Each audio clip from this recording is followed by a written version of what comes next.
Damn it. I don't know how to fix this now.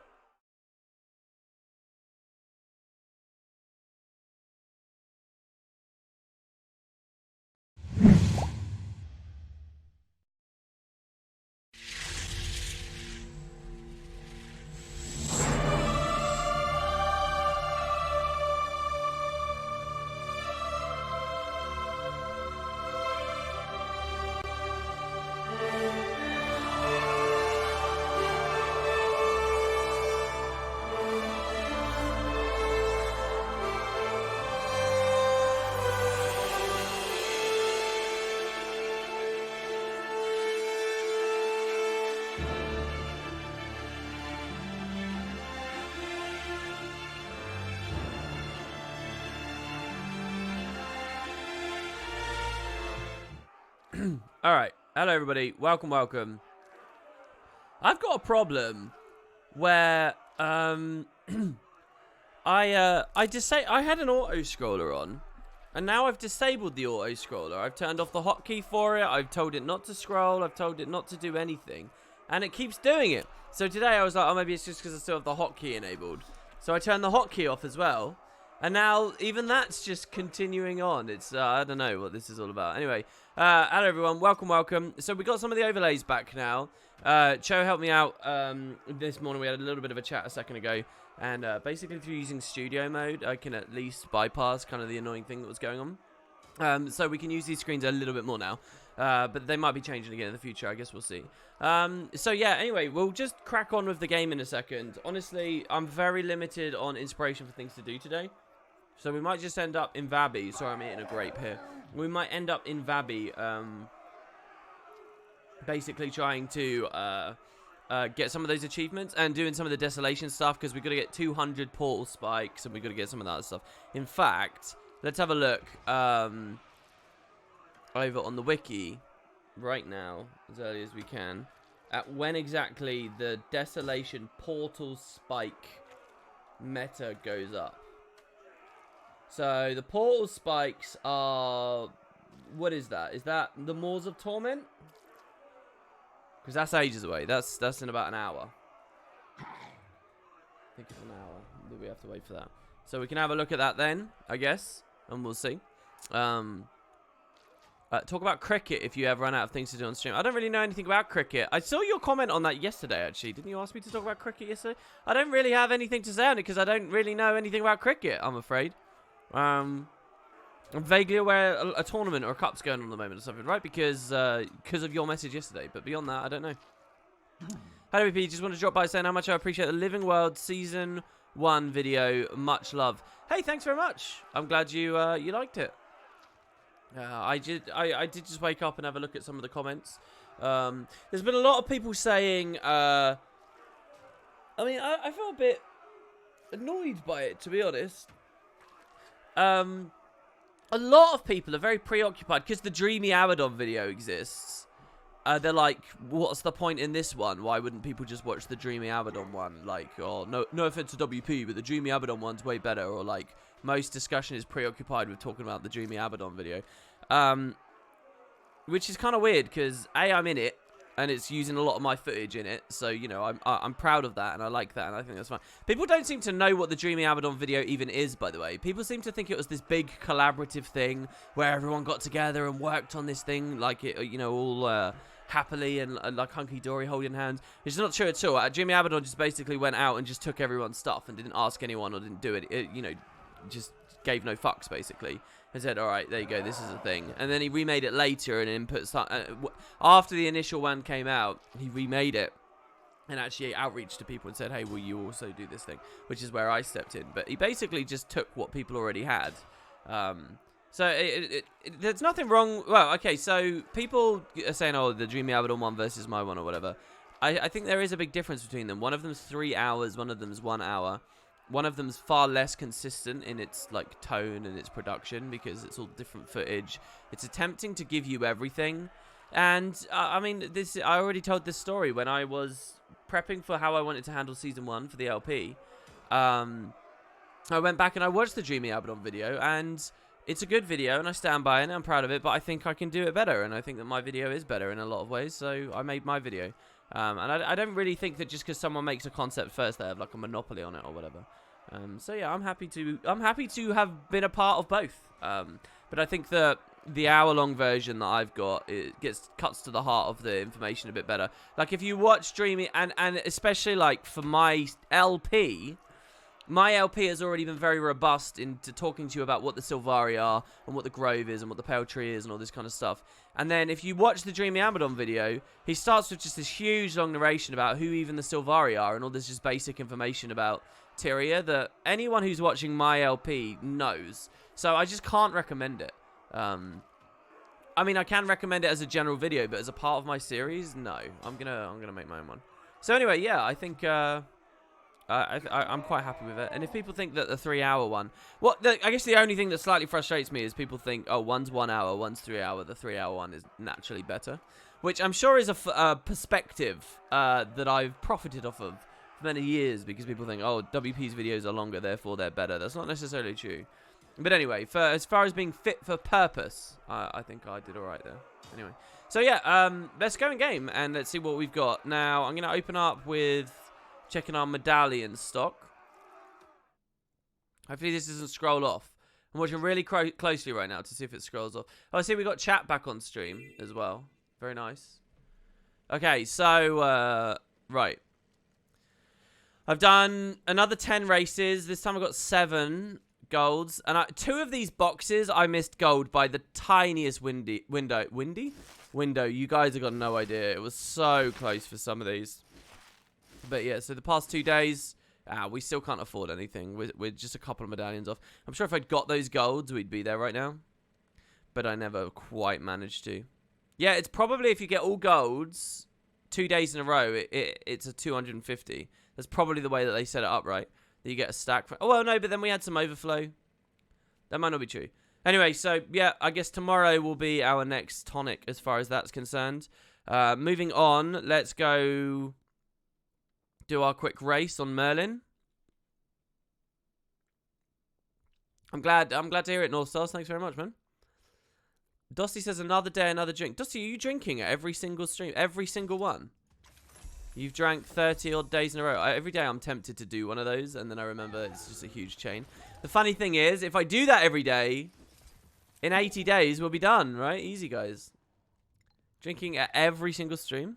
Well, that's probably... You're probably thinking you're getting a lot out of that, but in the end, you just, like, literally, it'll just drag your mood down. I think probably. We descended really low there, and I actually wasn't trying to go that low. This is one of the worst Griffin races we'll see. We might not even have the height to get out of this, just by the way. Ready? We did, just about. 28 seconds. It's still gold, though. No, I really don't think drinking every single day isn't necessarily a great idea. I mean, it depends how heavy you're drinking, I guess. There's going to be some guilty person listening right now thinking, oh, God, I've fallen into the rhythm of drinking every day. Oh, God, am I messing my life up? Yes, you are. You are messing up. Cut it out. All right, let's go get our ticket from Zurich. We didn't get lucky there. Do I plan on doing a Fractals series? You mean for the Let's Play? Yes, I do plan on doing Fractals. You know how we did dungeons at the end of Core? Well, I'm planning on doing Fractals at the end of Season 2. That's not actually when Fractals came in, obviously. But it's the pace that I'm going with. In a perfect world, Living World Season 1 would be in the game. And my Let's Play would have been structured as such. It would have been Core, Dungeon Series, Season 1, Fractals Series, Season 2, and then straight to Heart of Thorns, I guess, at that point. Or maybe it would have been at that point we'd go and look at the mastery points around Core or something. And then it would have been Heart of Thorns, raids, and then whatever. But obviously things are a bit messy because there is no Season 1. So I could do a Fractal series right now. Literally, that could be the next production that you'd see. But I think Season 2 is better to go into. I mean, there's something to be said about doing it right now because you get to see snippets of the Molten facility and stuff. And by the way, it would skip over any... Or would it? I don't know. I haven't thought deeply enough about this. Would it skip over, like, the Path of Fire fractals and Were there any Heart of Thorns fractals at all? There weren't, were there? What an expansion that was, guys. People forget just how empty the first huge chunk of that expansion was in terms of stuff rolling out.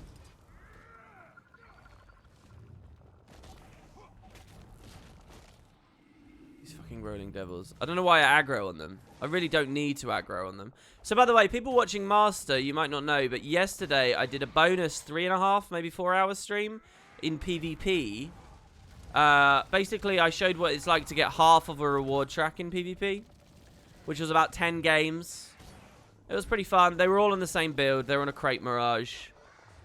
Some people said they learned a few things. So anyway, if you guys missed that, the VOD will be up on Wooden Potatoes 2 as well. It's just not going to be in the Guild Wars 2 Master playlist. So if you want to watch everything I'm doing in order, you might want to go seek that out. It's called Quiet NAQ's Crate Runes or something like that. It was a very, very quiet stream, to be honest. Extremely quiet. But, you know, it was nice. He says I did miss that. Yeah, I went up about 2 hours after the previous one had ended. I stopped Master at about 11 PM, and I started the PvP stream at about 12:30, 1 in the afternoon, something like that. You watched Half-Life before bed and finished it today, said Toast. What did you think? Oh, yeah, okay, and then so somebody's just asked, ooh, you're planning on doing raids for the Let's Play. So people are excited about that, right? Raid, I'm not sure. I know that what I said a second ago suggested I was interested in raids, but I don't actually think I am. And I know people are interested because there's this weird thing about raids. They think that the content's more interesting than I feel it is. But here's the thing. If you watch my raid videos, especially for Wings 1 through 4... No, Wings 1 through 5. I did a fucking good bang-up job on Wing 5 as well, as far as videos are concerned. If you watch my coverage of it, it's like super comprehensive. It's like all the boss mechanics, all the story. It's everything. It's basically how I would do a Let's Play. And those are annoying videos to make. To be honest, they're annoying. The Let's Play would be a live format, but to do a live format, I would need 9 players with me who understand the Let's Play perfectly. I don't know, because the dungeon wasn't a live format either. And if the dungeons aren't a live format, I mean, maybe I could replicate exactly how I did the dungeon series. But here's the thing, right? I didn't enjoy making those raid videos, and I'm not going to enjoy particularly making the ones upcoming either. I don't like just the whole regurgitating thing, and they're a slog, right? I already know it's not fun to teach them. It's just not good. I don't enjoy it on about 100 levels, which I won't get into here because, you know, it's just making a video. It's not like it's agony or anything. They're just not very fun videos to make, right? They weren't fun videos to make. And you're asking me to do them twice just for the what? It just feels weird to me, and it's old content to a lot of people at that point, and I don't know, maybe I can find a way to make it work, but I just sort of feel like it's going in circles, and I don't really... I'd like to be able to link to my existing ones, you know, that's what I'd like to be able to do. But then the problem is the characters will be different, and the continuity between the series and then everything else is going to feel totally broken as well, like... You know, I might say, for example, there might be a comment in one of those raid videos. I can't think of an example, but the premise would be, this is so annoying. I actually fucking hate this.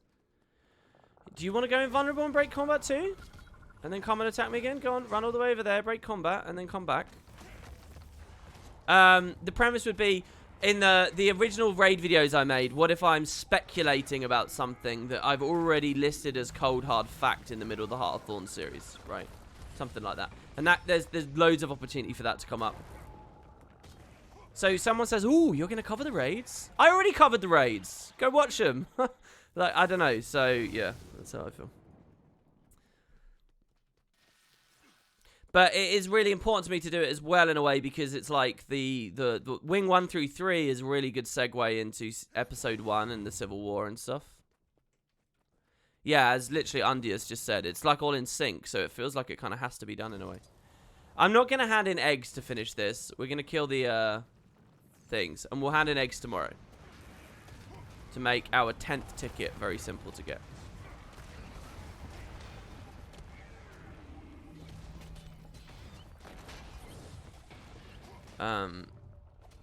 So I'm not saying no. I'm just saying my instinct is no. And I hope to figure out something better. Speaking of raids, did I have any more thoughts about raid CMs for streams? Yeah, I want to do it on weekends. And I need to like set up a page where people can say, oh, hey, I want to come and join. In fact, I should get on that today because it's Monday and it's a good time to set that up. So, yeah, I do want to do it. I think it'd be fun. I think it'd definitely be a good idea.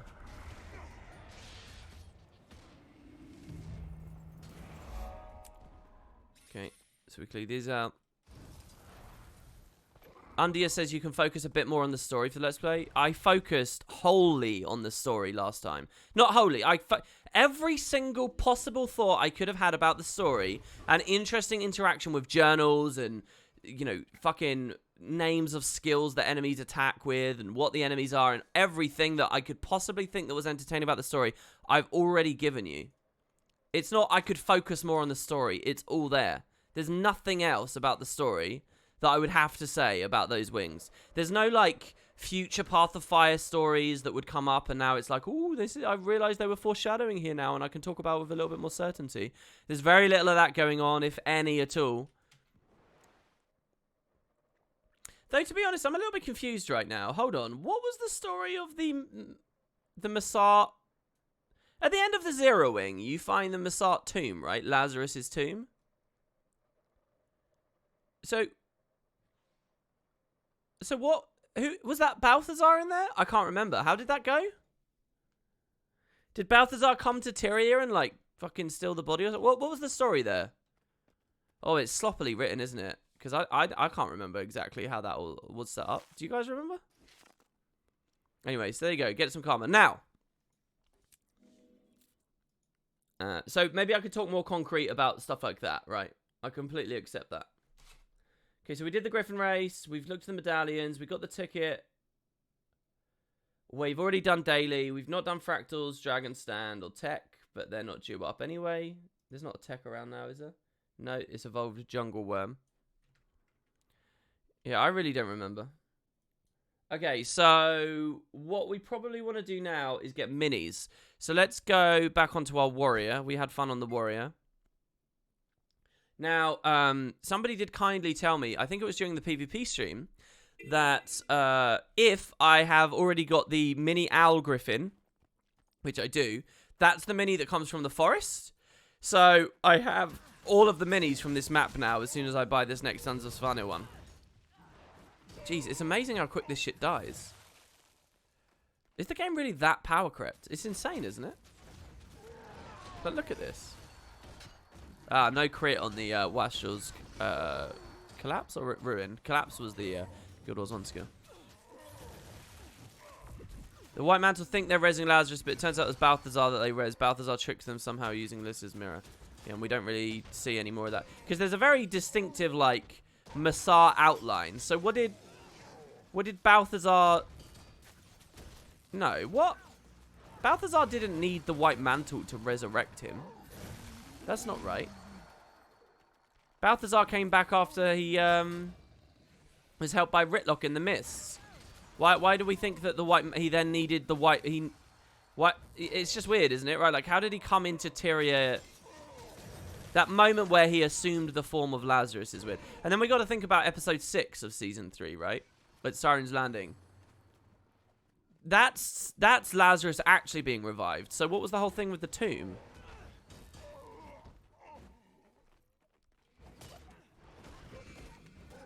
No, I appreciate the Bloodstone explosion at Bloodstone Fen, but that was later.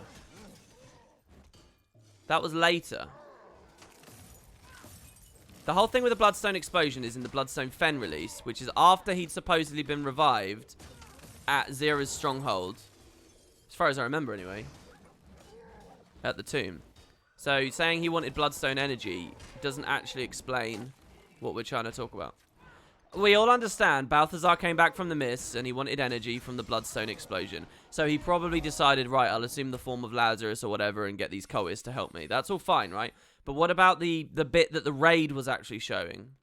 What's going on there? Okay, we got all the armor we need. He wasn't revived at Zera, but we saw like the empty tomb suggesting that a Massart had been revived recently. The real Lazarus was revived by us at Siren's Landing, exactly. So what was the tomb all about? And what was... Because Zera in the fight, she's like, you're too late, blah, blah, blah, blah, blah, right? All right, so here, look, this is important. This is what we're here for. The Ice Beast. So we can pick this guy up. Add to account. Beautiful. I swear, minis and tonics, they're what I'm really enjoying at the moment. I don't know what it is about them. I'm enjoying them more than AP. I'm enjoying them more than, I guess Wardrobe Unlocks I'm enjoying a lot of as well, actually. I'm enjoying a lot of it. All right, let's come up over to the forest. Just to verify, I want to see with my own 2 eyes that we have it all. Because we got the chicken. We had the one from the hot spring. We now have both of those from the Svarnir guy. So we just want to check. I definitely do have the Owl Griffin hatchling. See this here? The Owl Griffin hatchling. I definitely have that. The question is that actually what's being sold from this heart? Wasn't it just a failed experiment since they didn't possess all the Horcruxes, essentially? I love how we're actually using the word Horcruxes. Yeah, in theory, but Zera's talking like definitive... I don't know. The way that the wing passes all the information, it's like they really have revived a Massart. You wish you enjoyed getting minis. I didn't enjoy getting minis until this. Don't misunderstand me. I didn't enjoy it until doing Master and feeling like, oh, look at all this extra value I'm getting out of it. Like, I love being here right now. This is cool, man. I'm here. It's like the fucking release came back out. I mean, it's nothing incredible that I'm doing. I'm just doing a couple of hearts or whatever. But all that karma, by the way, was pure AFK karma. Also, I think I might have been moved by an admin yesterday. I don't know if... they like I don't think it's really bad to sort of sit somewhere on a minion monster, but I do know that admins will, like, I think anyway, if they see an AFK MM, they'll like talk to you in chat, and if you don't respond to them, they'll like act on it or whatever, I think is a thing. Anyway, so I did the AFK farm for hours yesterday, got the 200k karma about. And then, right as I went to bed, I thought I'll leave it logged in and I'll squeeze another hour out or whatever. Then I'll get disconnected for an activity, but whatever. It's another bit of karma, right? So I decided to leave it on. Except when I logged in today, my character was at the waypoint. And I can't remember whether I just logged in and automatically waypointed. But I don't think I would have, because I think I would have got in combat with the eels straight away, and then I wouldn't have been able to. So unless I'm completely brain dead and forgot a whole thing that I did... I think very shortly after I went to bed, while I was AFK, I think an admin might have come along and moved me to the waypoint. Which seems very much like what an admin might do. So, yeah, I don't know. So I only got like 20k karma. I was hoping to be at like 250,000 right now. But I'm only at like just enough for the minis, basically, is what I've got. I've got just enough for the minis. And that's okay.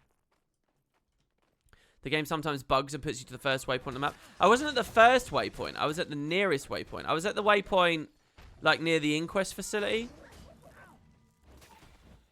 So maybe this build... Oh, no, this build definitely does have the AoE it needs. Because this is a 5-target cleave, isn't it? Yeah, it is. What a skill. The heal sig plus Sun and Moon style feels pretty good as well, I have to say.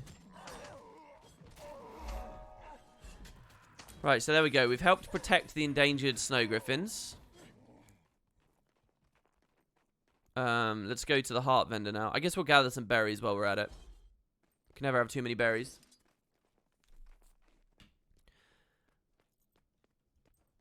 Is an AFK farm against the rules? I mean, they've never really liked it, definitely. But as long as you're not like macroing... You can't do any inputs. You can't try and play the game while you're away from the game. But if you happen to be a necro and you just sit your character somewhere and you're doing nothing, you're not like emulating key presses or anything. You literally just, you know, like that's kind of Obviously, I'm deliberately doing it in a way that is to my benefit, but I don't think I'm actually crossing any lines with that. Besides, players have done that constantly for as long as I've known Guild Wars.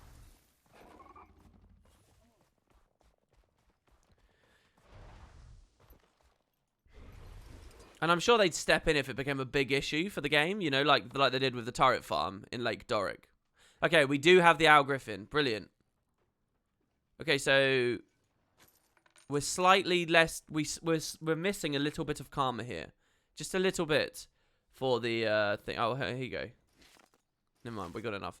All right, so Bit of Frost Frontier's done. I love this map, but we're done with it already, I'm afraid. It's probably because I spent so much time here when it first came out and I enjoyed it so much. It is a fantastic map. What's this one boss here? Oh, wait. No. Veteran Icebreed Wolf? I mean, we could kill this, right?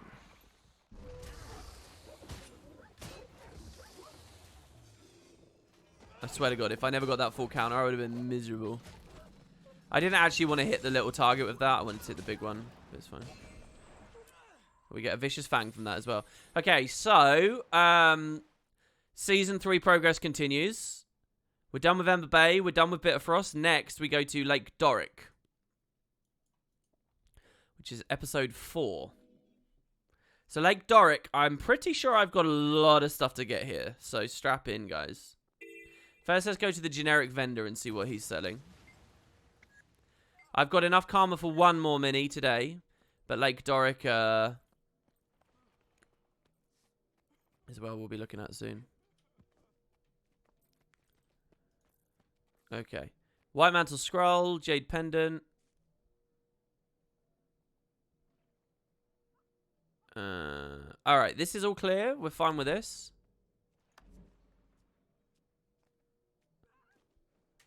Do you remember this stuff coming out and already speculating about Path of Fire and maybe that there'd be a good like Condi build coming up soon? Alright, so we're all clear on that vendor. That's fine. They did some good itemization on this patch.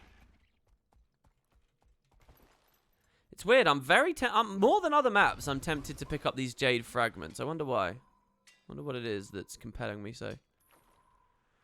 Right. So then there's this bloodstone bomb and mauler thing, which I cheesed to kill before, but I don't know whether I'll be able to anymore. I don't know whether this build's good enough to take this out. Holy shit, look all the bleeds. How about no on that? Jesus. That does not feel good. Alright, we'll do the Claypool training. You guys ready? We'll do the Shield Master. I'm on North America today, by the way. You guys can run around with me. If people do come, I'll go kill that, but otherwise, I'm going to try and solo the group event on this build. Alright, he attacked me straight away. But we weren't to know what his pattern was. So he's going to attack this guy and then me. So get one. And then he'll do it again probably and change his pattern. Ooh. That was North America helping me. I was too early. I was too preemptive on that. We just got to be careful about when his pattern might change. Oh, no. I thought his pattern had changed. We'll be alright. There it is. So it looks like he cycles 3 times. Oh, that guy got him. Well done.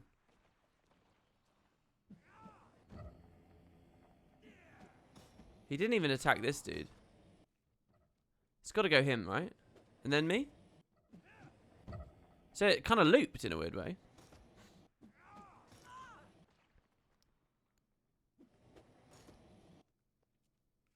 Oh, no, you wanker! Wait, no. Oh, wait. Give me the shield. Oh, I messed up. It's okay, we looped it.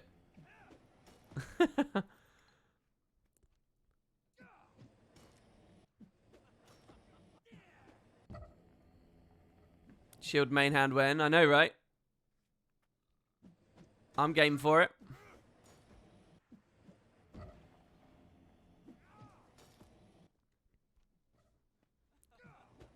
Might change it up here.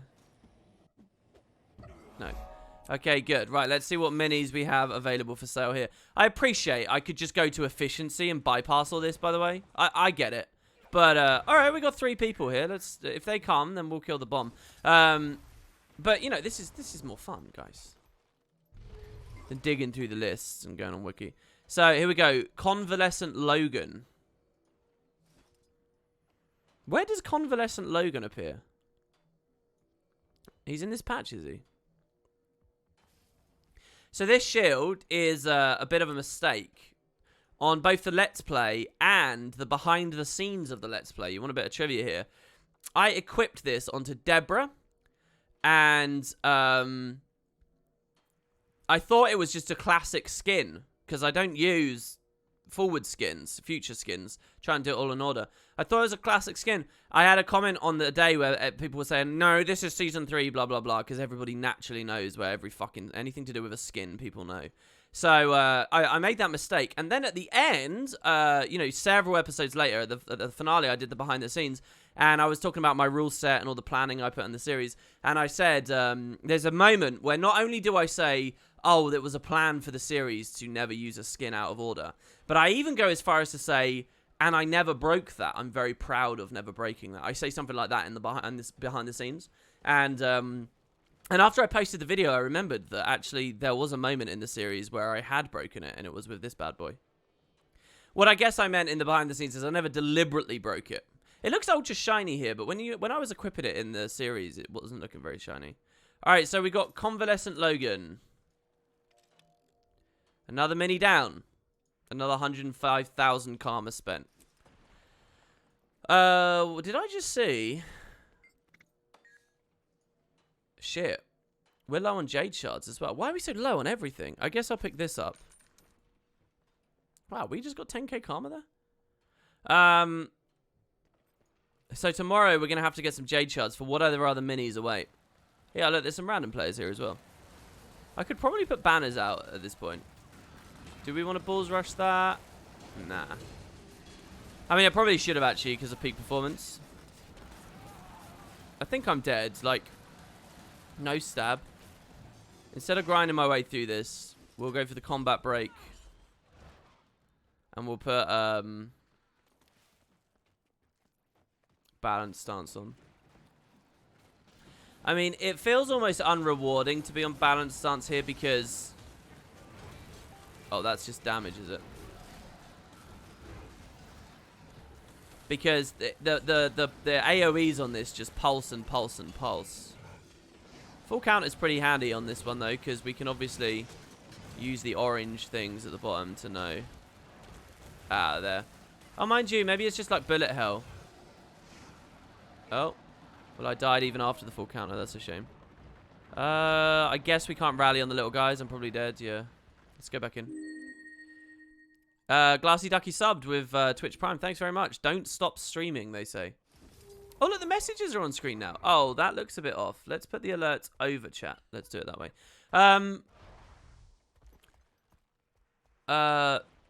What do you mean don't stop streaming? I don't have a plan to stop doing Master for now. Today's stream might be a little bit shorter.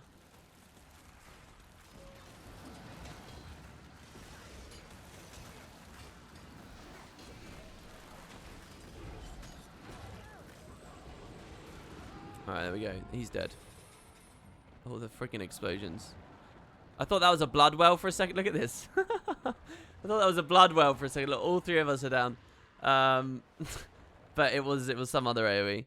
Alright, so that's Lake Doric finished for the day. Let's go back to the Desolation now. Which character was I running on the Desolation in? It was Liz, wasn't it? We were doing a lot of stuff on this.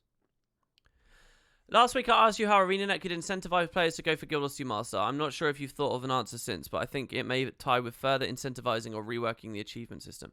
But the achievement system is only about achievements. I mean...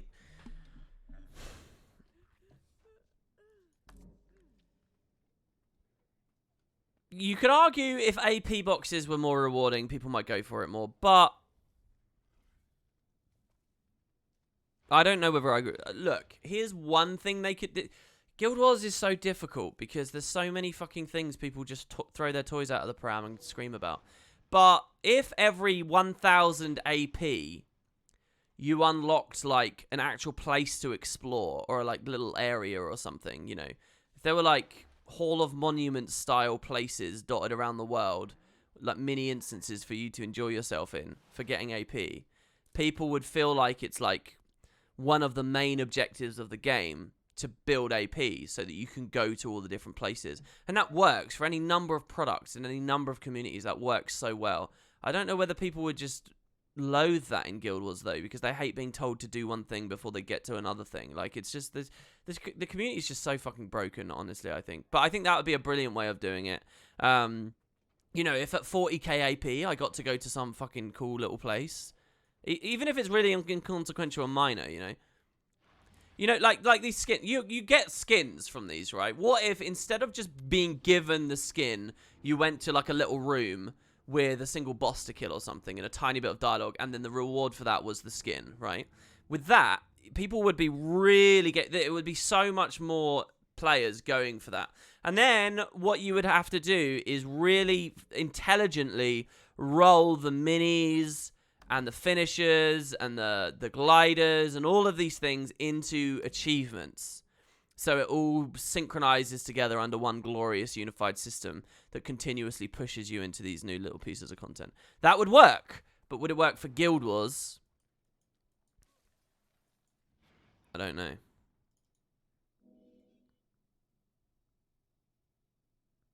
Because, yeah, the whole thing feels extremely optional, right?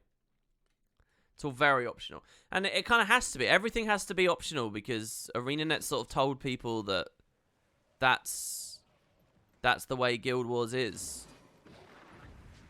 You know, do whatever, get whatever reward.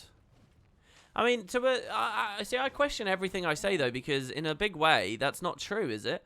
Like, look at what I'm doing at the moment. Like, one of the things I really hate hearing some of my more casual friends saying, right, is, oh, you get, everything is just gold in Guild Wars. It's just gold, gold, gold. And that's not true at all. Like, look at what I'm doing 90% of these streams. If it was all just gold, why would I be here in the Desolation? Why would I have been on Lake Doric earlier? Why would I have been in Bitfrost Frontier earlier? Why was I doing roller beetle races before that? Why was I doing a griffin race before that? Why was I doing casino coins? Why did I get the ticket from the Ember Bay? And you're just going to tell me that nothing matters but gold in Guild Wars? No, it's not that at all. It's that you don't care about all this other stuff. It's in the game. It's there to be played, but you don't care about it. It's not that they haven't put the effort in. It's not that the content doesn't exist or the rewards don't exist. It's they don't incentivize people to even acknowledge it exists. And so apparently it's all just gold because, you know, you can buy raids for gold. And because you can buy legendaries largely for gold. Like, it's just such a broken way of thinking about the game that's not true at all. It's just, you know, who cares about carnival weapons? Let's be real. It's a legitimate way to feel to not care about carnival weapons. But it's not right to say that everything in the game is just about gold. So I don't know. And I think that's why I'm enjoying Masters so much, because once you just make that decision, right, I'm going to get everything. And, you know, I get a little bit of extra meaning out of it because it's, you know, it's a pretense for doing fun streams and stuff. Once you can make that decision and put yourself into that place, all of a sudden you're having a lot of fun. You know, it's kind of that sandboxy. You have to have the initiative to make your own content in a way, you know. But MMOs are in such a weird place, and Guild Wars is also in it, where it's like, people will always ask themselves, what's the point? What's the point in carnival weapons? And as soon as people are asking themselves what the point... MMOs, I think, exist... This might be really bad for me to think, but I feel like MMOs exist in this weird place where you either go really heavy with the sandbox and condition your audience to take their enjoyment into their own hands, or you go really hard into the theme park hand-holding. Because the second you do a little bit of a mix, they're just going to ask what's the point to all the other stuff, where they're coming up with their own objectives like I am here. They just won't be interested. They need the handheld. They need incentive for every little thing. And really good incentive. And of course that runs out in a game where they already have all the skins they care about. And the carnival stuff doesn't look good enough to them. And the AP you get from it is inconsequential. So there you go. So they got to have such robust like architecture, such like strong like fundamentals in the game that spread people out and do all of it. But I mean, this would be the best MMO in the entire world. In the entire world. That sounded really funny. That sounded like I was a toddler there. It would be the best MMO if everyone had the master mindset, wouldn't it? Like, you can't argue with me on that. You would just be playing this game infinitely. You would just have, like, well, not infinite, but near enough infinite. You'd spend 30 quid on an expansion, and you would just... It would be the only game you'd ever play forevermore. This stream, case in point, it's Monday, and we could be in Druidstone. Nobody's even asked me about Druidstone today, as far as I've seen. It's got to that level. So, I don't know, you know?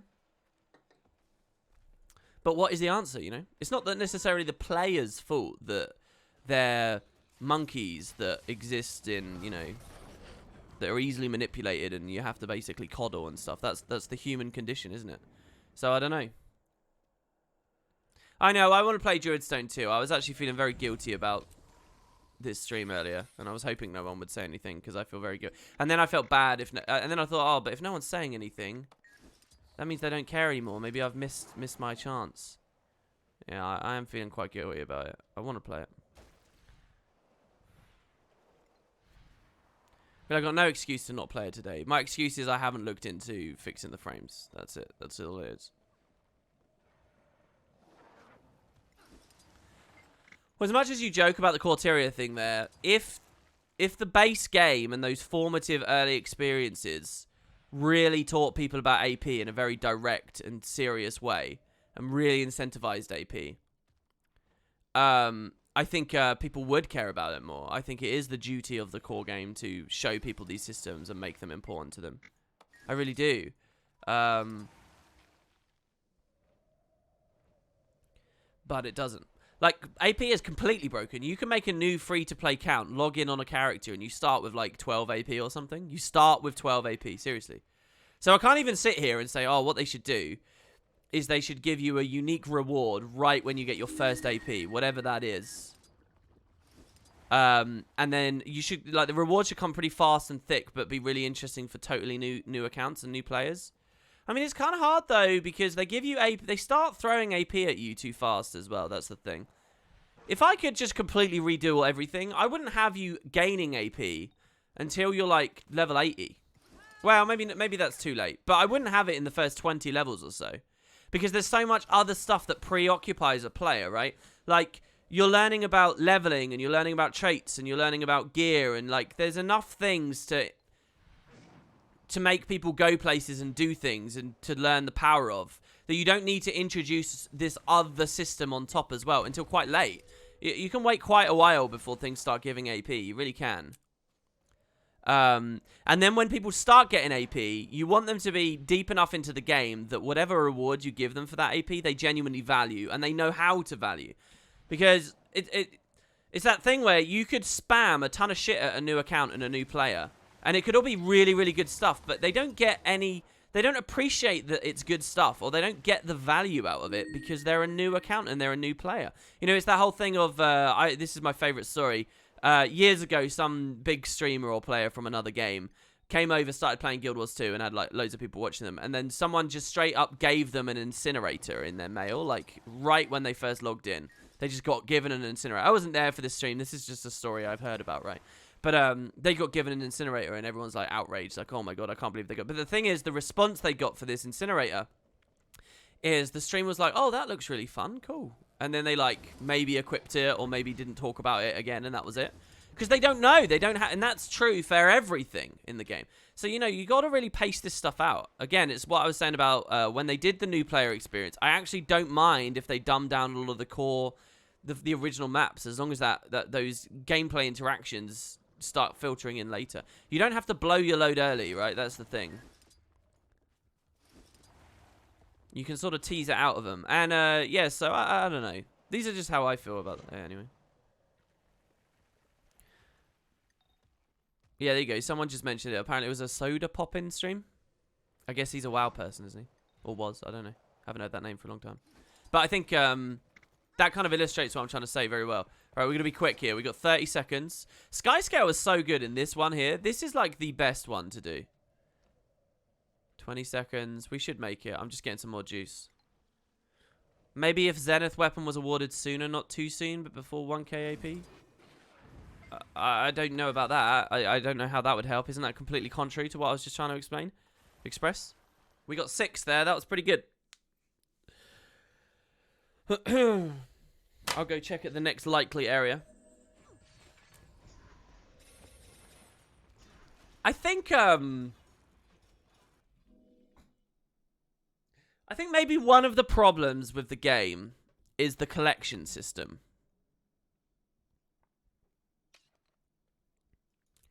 Collections are basically just achievements, as far as Guild Wars 2 is actually concerned, right? Objectives to complete, you get AP and potentially a bonus reward at the end. They're just achievements, right? They're in the achievements tab. But I want you to imagine that this wasn't here at all. It wasn't an achievements tab. It was a whole other tab. So look at how different each tab is as we click through it, right? Each tab is a very different expression of the game, right? So now imagine there's another tab. So we're not in the ballpark of achievements at all anymore. And it's this bottom tab that is collections.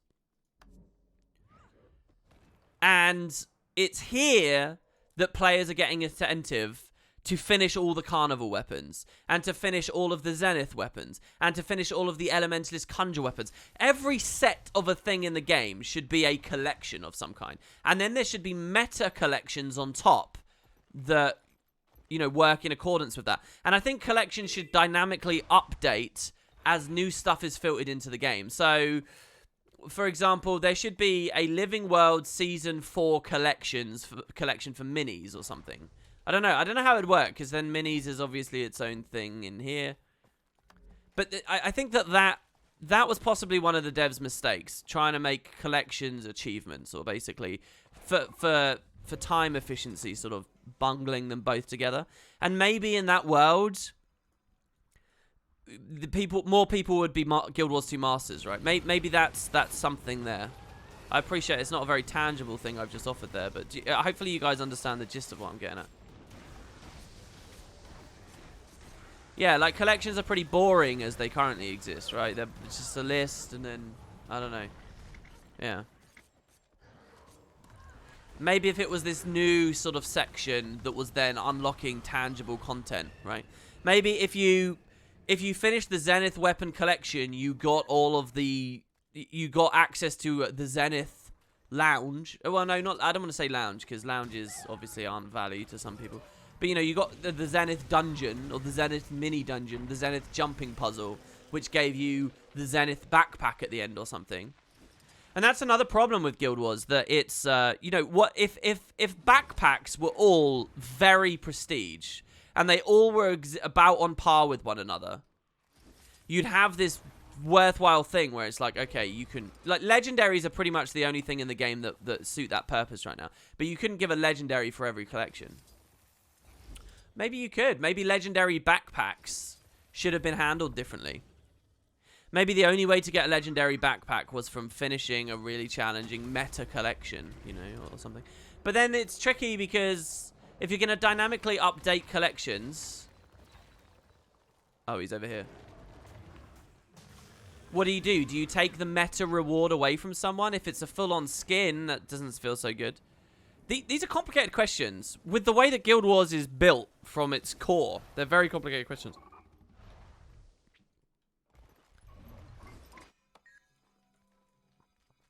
Of course, PvE leagues could solve all of this. Because you could just shuffle what items are accessible at what time through the leagues around. So what if nobody cares about carnival weapons right now, but you could have a league where carnival weapons are actually a really efficient way of getting through level 60 or something. And then, boom, there you go. I mean, obviously that's a bit of a weird thing for me to suggest, because we're talking about a living world thing, and you'd be 80 by the time you get there. But you get what I'm saying, right? Leagues and soft economy resets and progression resets can allow you to fuck with all the different stuff in the game and get repeated value again and again and again out of it. You could do a ton of stuff with that. That's why I believe in them so much. Leagues will make masters of you all.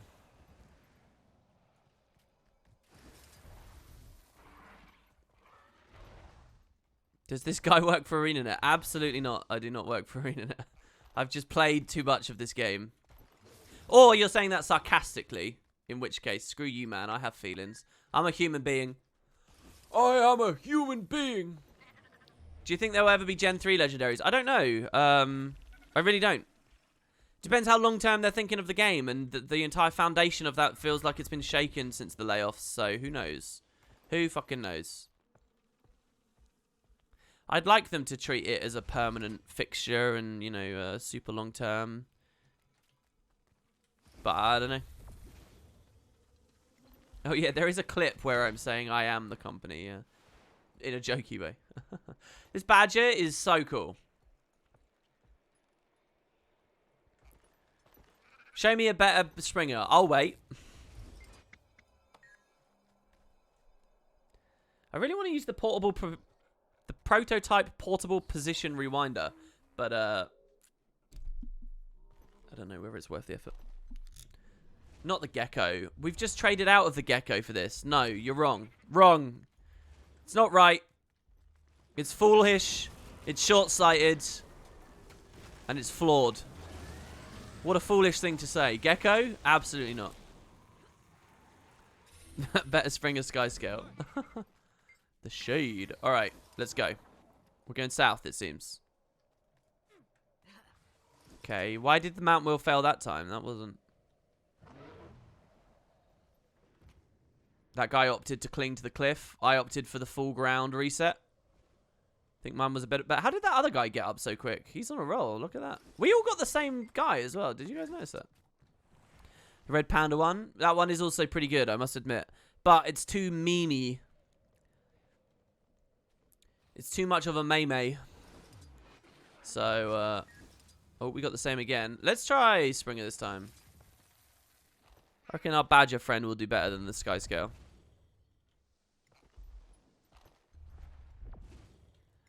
There are only a few you like, but they're not worth 1,200 gems and you don't want to RNG them. Feels bad. It doesn't feel bad, man. You have the choice to make that decision. With your own money and your own gold and your own time.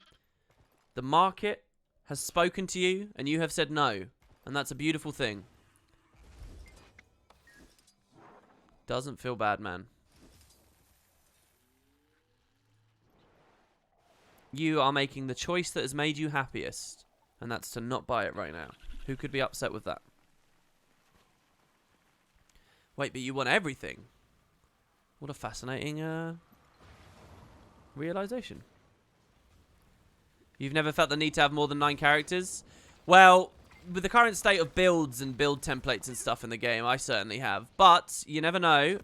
Oh, where does this portal take me? It's such a shame I'm in combat. It's such a terrifying, sad shame. Where would that take me? Also, do you like how we got the 2 bleed right at the end? So now we're going to fall in the water and get attacked by the Drake and stuff. We only got 3 here. We don't have enough people with us to scale it really high, and the people who are here are more competent at it than I am, so... I don't think I'm going to get a 4th.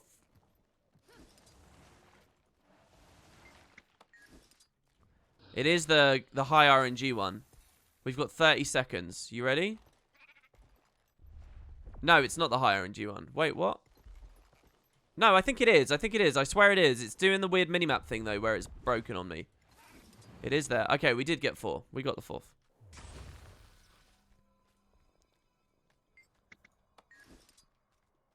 But yeah, for me, particularly with PvP, I've got all kinds of characters. This looks actually kind of gross here. I usually really adore the way everything looks, but I think it's the lack of shadows or it's the repeating texture on the ground here. It's the lighting as they just stick out. It feels very, very artificial in a weird way. I do know that in real life, if the sun is directly overhead, you can actually get this and it's completely realistic, but it just feels a bit off.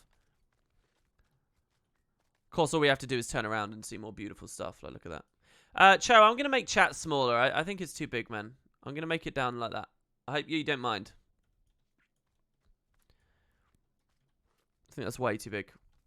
Alright, I don't even know if Cho's at the stream at the moment. Alright, so we got 10. We've got the Joko's domain. Yeah, and extra characters are good for mules. They're good for birthday gifts. But they're not good to play. Like, that's the point. The original poster there is totally fair. In that they're, you know... They're basically making the point. You wouldn't want not more than 9 mains, if you will, right? Like, I mean, obviously, even thinking of having 9 mains is already a bit silly. But you wouldn't want to have so many... more than 9 people to actually, like, do all of PvE on and, like... do a wide range of content. Like, why would you... And I sort of did this and I sort of regret it. Like, when Path of Fire came out, I made a new Ellie to do Path of Fire on, the fresh expansion. And that was fun at first, but now it's left a weird thing where, like, one of my characters has got a ton of stuff, one of my other characters has got a ton, but they're the same class. And it's like, you could do a separate character for each elite specialization, in theory, just about now. But going forwards, I mean, what? If we're going to get another 9, we're going to get 18 more by the time, you know... support ends for the game or whatever. Are we going to get 27? Are they going to move away from elite specializations entirely and now you just have dead characters? There's going to be an upper bound on it, you know. This is why it's just important they have Fashion Wars build templates. Also is a nice thing for Master, I think. You'll find more people doing stuff like that. Maybe you care about the carnival weapons when you can assign a whole automatically swapping to cosmetic loadout that applies when you go to the Fire Island chain and you think it would be cool to be a carnival character. Or maybe you like the idea of having a clown set up on your Mesmer but only while you're in Divinity's Reach. Could be a system in the game for that. Yeah, if it wasn't all account bound, new characters would also be great for just repeating the experience. But it's not. Don't. You actually made me shudder a little bit with how aggravated I get by that.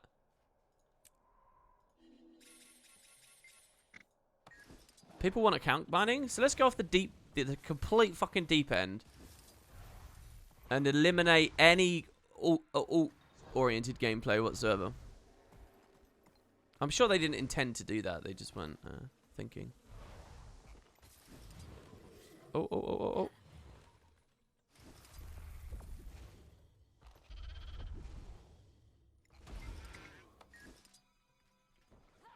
So, we hit the gazelles, so we can't combat break. And we hit the gazelle because I used the engage instead of using thingy. So this is all costing us a lot of time.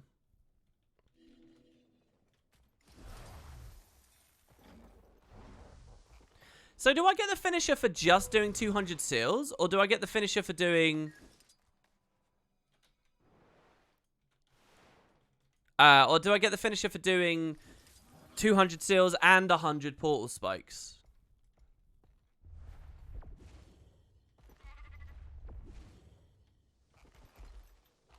I've messed this up. This is not... Have I ever had this guy? Top left? I've only contributed 1, and the event is almost halfway done already.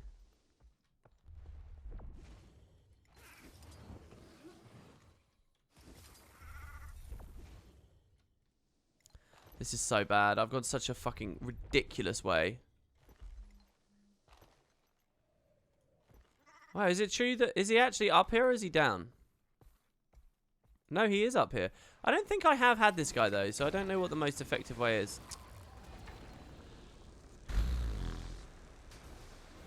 Oh, my God. Did you see he got knocked out of the overload? Did you see that? He stepped back out of the overload.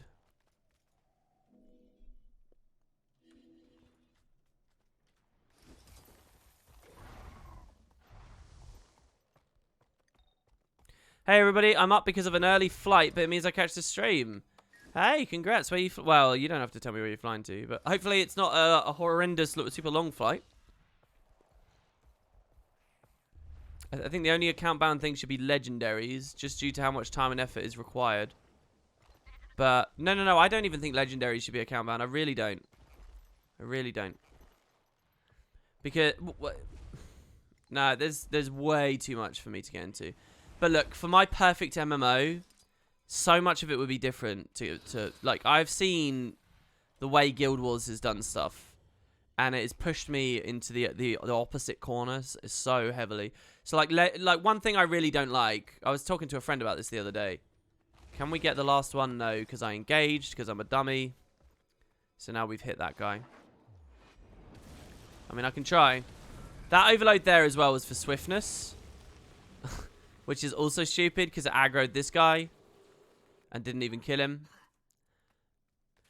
But do you remember when they added the whole transmutation system? And before then, if you saw someone dual-wielding incinerators... Holy shit, that guy's pretty cool. That guy's awesome. He's dual-wielding incinerators. Look at those two shiny-ass weapons right there. Don't they look good? You're damn right they look good. I did it again, and we got in combat again. Alright, never mind them. Wow, he spent so much money on that outfit. What an awesome dude. And it's a cool moment. It's a cool experience. It's a rare thing. It's something that you remember. And then, transmutation came in, and literally everyone was dual-wielding whatever. And the devs had to patch it out by, you know, add an extra little thing. They're like, oh, okay, well, twice told legend for you. Here you go. So you get like a little achievement, a title, which is okay. You know, as far as titles go, it's an alright one. But, man, that's like a whole facet of the game gone. So I really like, I like the idea of like a legendary... I like the idea of when you see a skin, that is the skin. That's the weapon. I even like the idea... I don't even necessarily like the idea of soul binding. I would prefer a game with... Ooh, I have to be very careful now because I don't know whether I do prefer this. Let me just say, I think soul binding and account binding and these things, that they're not as interesting to me as knowing that every item you see on a character is like tradable and you could potentially have. So like, I like the idea of an MMO where someone walks over with their dual wielding legendaries and you know that he could give them to you. Or there's a bit of that like RuneScape wildies kind of thing, like, oh, what if they die and they drop them and I can have them or something. You know, there's a real intense like excitement that comes out of that. And I'm not saying drop items on death should be a mechanic and all that kind of stuff. I'm just trying to illustrate the idea that the item is the item, you know. That it's not just this weird, like, nebulous thing that is clearly, like, oh, it's this, but it has this property on the spreadsheet, and it has this property, and, you know, and we've just toggled and tweaked stuff, you know. Those are all things that I think developers should be familiar with and understand and, you know, knowing of, but not necessarily the players. So, I don't know, I like the idea of legendaries, you know, not even being skinnable, character... They don't have to be character bound. In a world where there's no soul binding or account binding, obviously you could just move on to any character you like. But I like the idea of it is the one item, you know, and you can't duplicate it all over the place. It's the one item. I don't know. I've not expressed very well my feelings on this because I haven't really thought very deeply about it. But I know a lot of the things that I don't enjoy about the current transmutation with system and world that Guild Wars 2's in. Like, dyes are a really good example as well. I really liked that this is not Guild Wars 1 nostalgia goggles. It's just an example like I would offer any other example, but Guild Wars 1 did it very well. I like the way that Guild Wars 1 did dyes, right? If you see someone's got an armor plate that is dyed black, they have spent a black dye on it. There has been an item that was crafted by a player or dropped from an enemy that has been used on that, and now it has been consumed, and it is fed into that part of the economy. And if someone wants more black dye, they're going to need to smith up some more, or get lucky and drop some more, or buy some more, trade it around from other players. You know, money has been spent on that, and there you go. That's that black chest piece, right? Not fucking account-bound, infinite access to every dye in the entire game, and now the only thing the devs can do to make dyes interesting is add, like, these crazy, like, you know, high contrast or obscure quality dyes just to keep the ball rolling. Like, it's just short-sighted. Everything about the dye system in this game is short-sighted. And they could have kept it so much more simple, and it would have been so much better. But no, freedom of access comes at the cost of everything else, so we have the dye system we have. And it's not the actual, you know, the channels and all that shit is amazing. The dyes themselves are amazing. It's just, that's the thing. It's always the way, right? Like, the system is really good when you're actually interacting with it, but the itemization and access and matters of economy are all just so bad and short-sighted that the game does not profit off of the wonderful work that was done. And that's true pretty much anywhere you look. What's this? Another seal event is west of this point of interest. Really? Have we ever done this? Oh, this one over here. Shit, are they already there? We'll go south.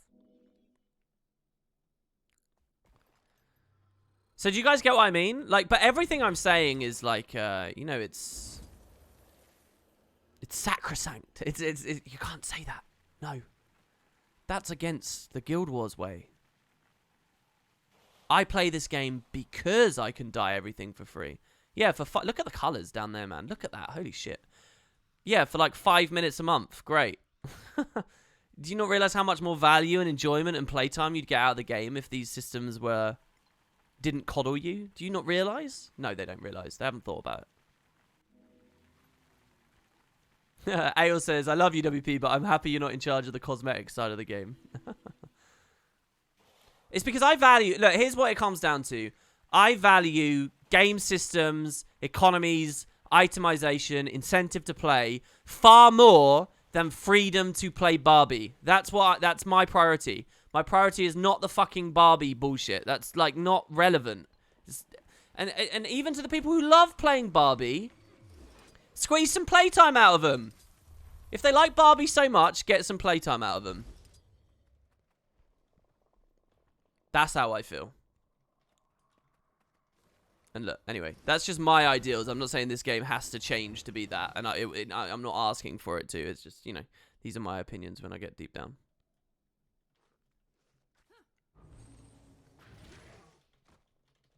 Oh, someone just came out with the great, like, tautology. The great circular thinking. Where was that? Clayton says, I feel like that does more to force people to stay on one character than it does to incentivize replayability. No. It does everything to incentivize replayability. Because once you play a new character, you're like committing to all these cool things. Once you're on the new character, you're getting all these valuable experiences out of being on a new character. What valuable experiences do you get out of being on a new character in Guild Wars 2 right now? What valuable experiences do you get? Tell me. Here's what you do. You create a new character. You bump 80 level up tomes on them. Oh, I'm sorry. No WP. That's just because you play loads of the game. All right, fine. You bump 1 level 40 instant level tome and 10 instant level ups. And then you do a tiny bit of expansion content and all at your level 80. Sorry, it took you 2 hours instead of just spamming left click. You get to level 80.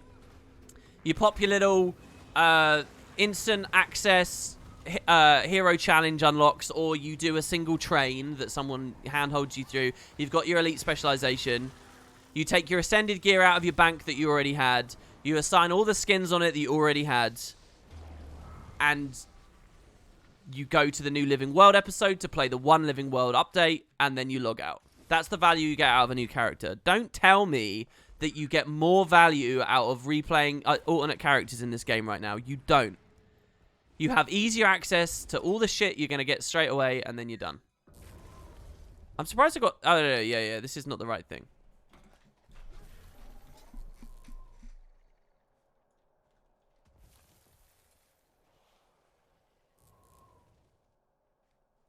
That was my problem with my boyfriend. He hated to play Guild Wars 2 because he thought it was too grindy, while he loved standing at his wardrobe for hours and customizing his character. Right, so there's a lot of people like that, okay? There's a lot of people like that. And maybe your gem store earns more money for catering to those people, right? But I'm not that people. And my perfect MMO doesn't care about those people. And it would create an experience that if you're in the audience for that experience, it is the greatest thing you would ever play. It's like that toddler thing again. It is going to be the bestest ever. Let's go with the jackal here.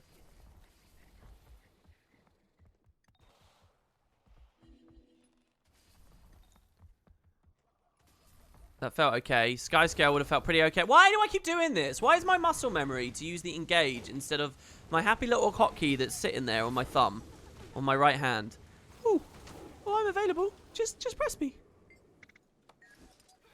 Look at this bullshit. Don't fucking get me in combat and walk off. Swear to God.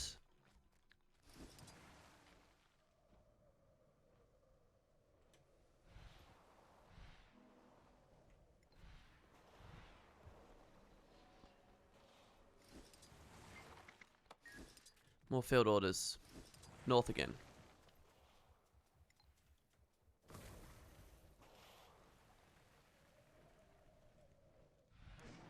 If your MMO doesn't cater to those people who own supplies, there is something to be said for that, right? Like, I think you're being a bit...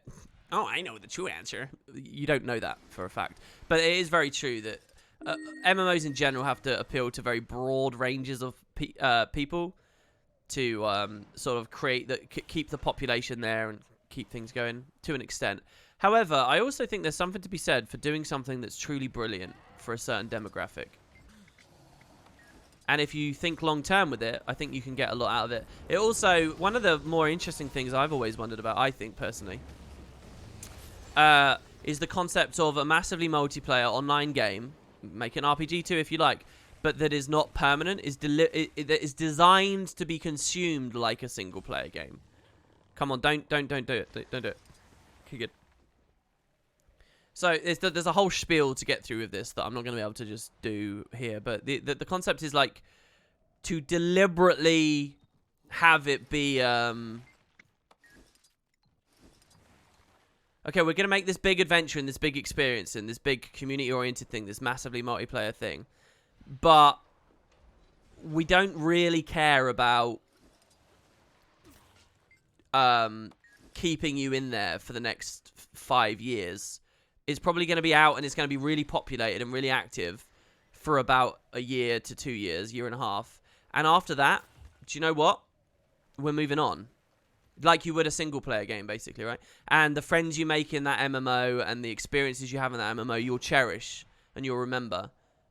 But the community's there when the community's there and it's all fresh and it's new to everyone, and then you move on. It's kind of like the league thing, but instead of leagues, there you go, we've got 80 out of 100 there. You're literally doing, like a whole game is the league, and then you move on. Kind of like Guild Wars 1's campaign format, but more deeply embracing that idea that people just want to zerg off to the new product. So, like, embrace that and bake that into the experience. And in this way, you don't have to cater to the lowest common denominator anymore. You can make something artistic and you can make something interesting because it was never designed to... Come on. Got it in the last second. Anyway, so hopefully I've explained that. Those of you with the power of imagination will get what I'm saying here. Everyone else is going to be cynical and scratching their head.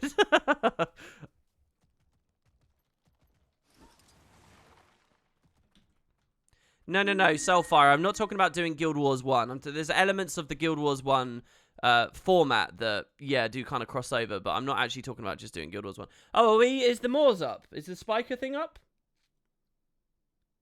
Yeah, the Moors of Torment is up. Okay, wait. So how do we do this? I've got to spike things here. Let's go have a look. It bugged last time we tried.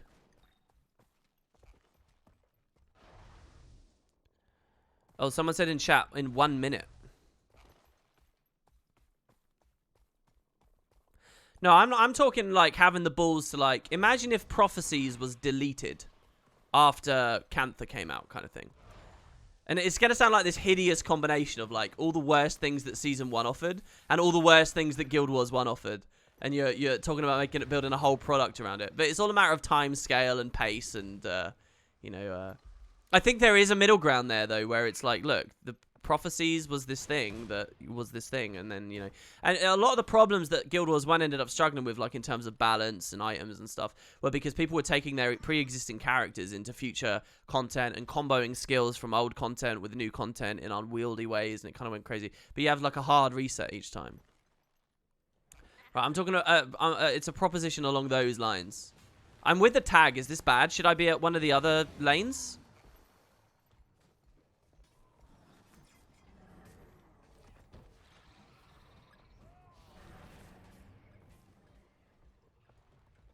Why can't I shake the feeling WP would be into eugenics if he lived 70 years ago?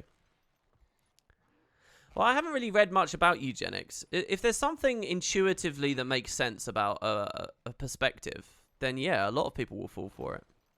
A lot of stuff that seems obvious, people used to believe and then realized, oh no, this isn't true. For example, that the sun revolves around the earth. I'm pretty sure I would have happily believed in that if I'd been around at a time where science hadn't progressed to truly understanding things.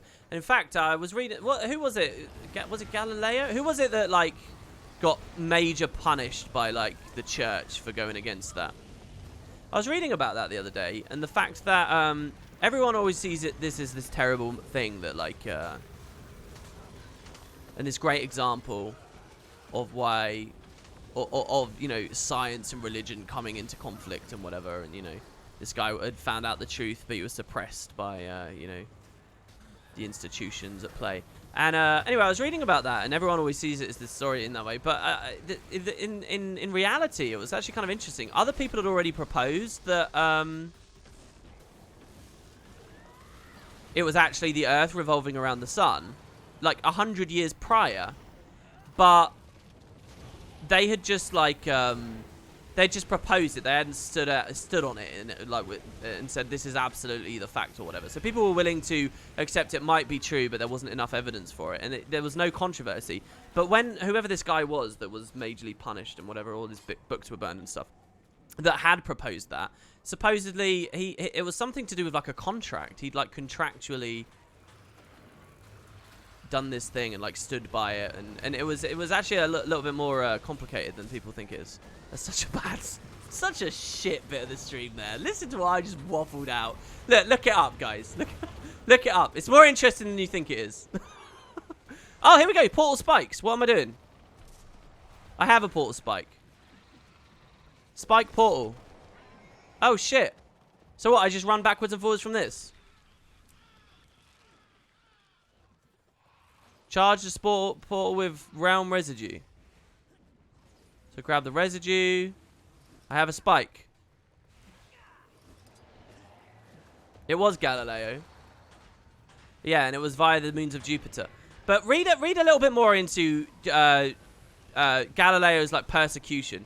Did we get the residue from killing mobs?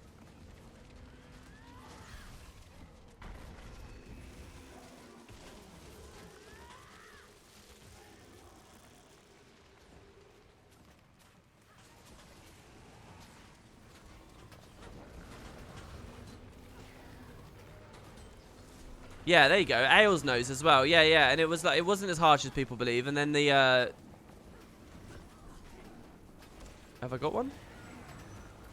No, I have residue, so I go to a spike. I get the spike. Can I only do it at this one period in this one meta?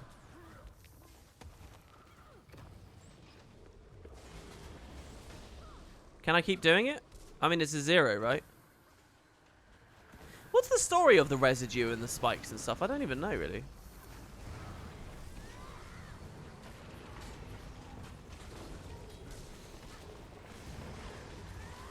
I'm still amazed how WP is doing at least one new thing in-game each game, while most of us are still all these already.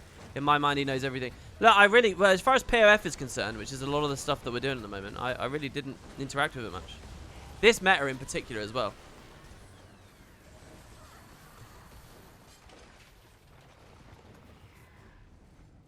So we get a chest. Can I now go to another lane, or legendary forge demolisher?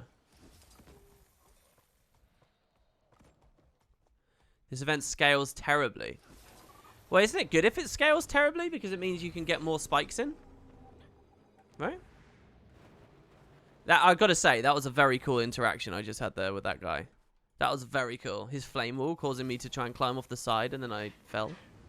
That was awesome.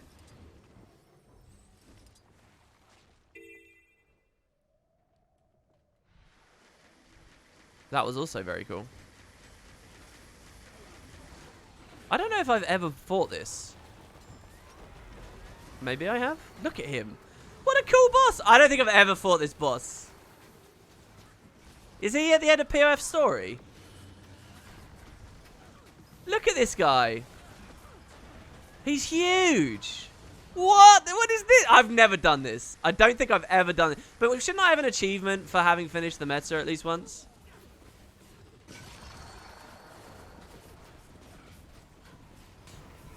That's the thing about the scaling. It hardly scales at all. Oh, I see. He moves a lot. If he keeps running through my orb, that's pretty good. Look at these abilities. The Gatling gun? What? Holy shit, that metal bar, you can even really see what it did there. The shields, I want to flank him essentially, right? I guess. Oh, is he just a big version of the little guys? I guess he is. He's just a big cannonade.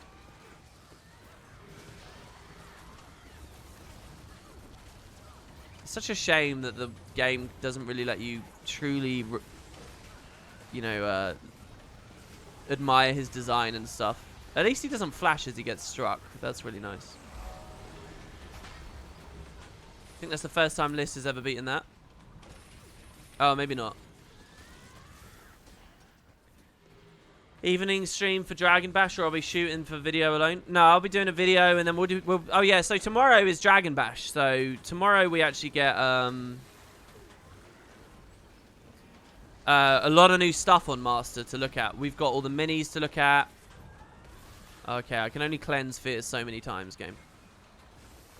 We've got all the minis to look at, and we've got I'm gonna hold the shout in case we get feared again later.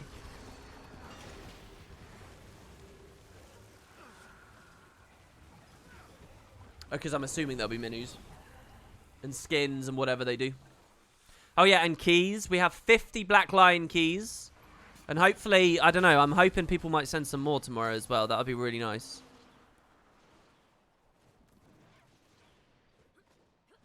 It won't be released until 5 PM though, so you'd only show it on Wednesday? Oh no, yeah, you're right, you're right. Yeah. It's not going to be tomorrow, it'll be the day after. Okay, well good. We got some portal spikes going there then. I now have a little bit of progress on everything in the Desolation. So we're at 82 out of 100. But we need to go up to 200 for the thing. Let's try and finish Shadow Sprinter today. I was going to do Vabby today, to tell you the truth. How many did I get? I only got 3. Holy fuck. Why am I being shot again? There's literally a whole zerg of players here. And he's shooting me. Look at that over there as well. Okay, so anyone in squad know where the next one might be? What was the first one we did today? I don't recall. It was over here, wasn't it? No, it was over there. In combat.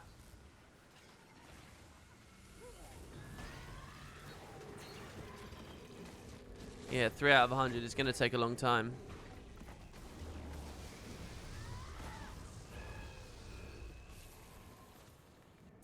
What's better, Skyscale or Griffin? Yeah, I guess you'll make it... People do that now, don't they? People are going to have to make decisions about which one they think is better. Because they don't have the time to get both, or whatever. Or they think they don't have the time to get both. I guess,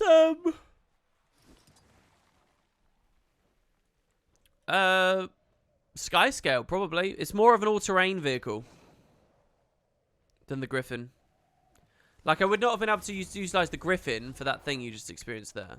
That would not be Griffin-worthy. Skyscale really is very kind of just do it anywhere you want kind of thing.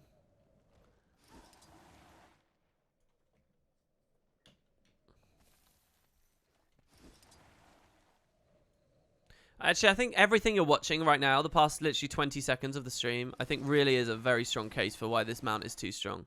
Like, look at this. I should have been walking across the bridge or doing a fun raptor jump or...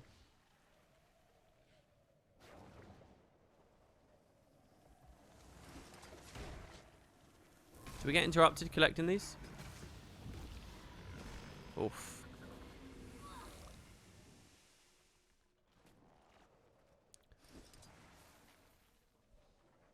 Griffin is obviously... I think you get more... Okay, well, look. As far as content is concerned, I think you get more out of the Griffin. The Griffin acquisition is more fun. Oh, it's close. I don't know.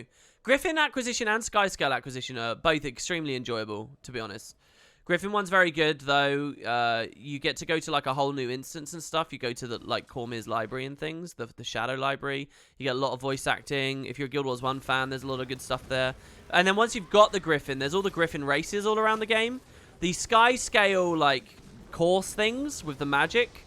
Currently, there's no reason to do them. There's no achievement or anything, so it's a little bit more boring, honestly.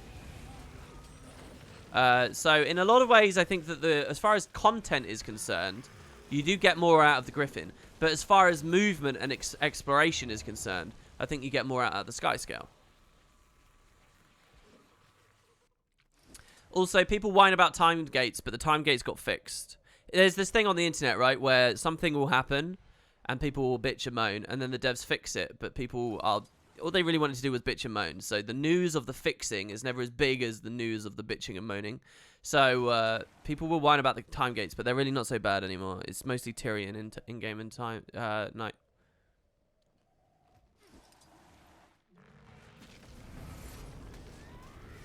Bad news travels further than good.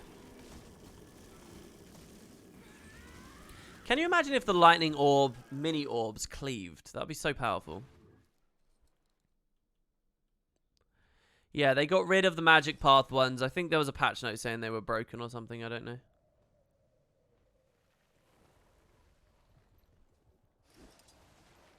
Yeah, me too, Mjolnir. I was time gated by laziness more than anything else. Well, I don't know whether laziness is fair. I wanted to do it on the stream. So, yeah. I got mine about a week later, a week and a half later than anyone else. Well, anyone else. Most other people. You know, most of the sort of... A person like me, you'd expect to zerg it day one. And as far as all those people are concerned, I was about a week and a half behind them. And I think that's good. I think that means that the time gate is not affecting everyone. Here, look. 200 of the bloody things. 200 of the bloody things. Alright, let's deliver. Fuck. What I need, guys, is I need a 50-man... We're NA today, which is possibly why the squad is like an eighth of the size or whatever. What I need is a whole squad of 50 people to scale it up, and I need you all to AFK at the NPC killing mobs. Can you do that? The various NPCs? So I never get in combat, and I can do all 200 in one run. Can we do that? Is that okay? Can we go with that? There's no time limit on it. Yeah? Let's do that. Look, it's in your best interest, not mine. It's in yours, because you have to watch less streams of this. I'm just a good guy, really.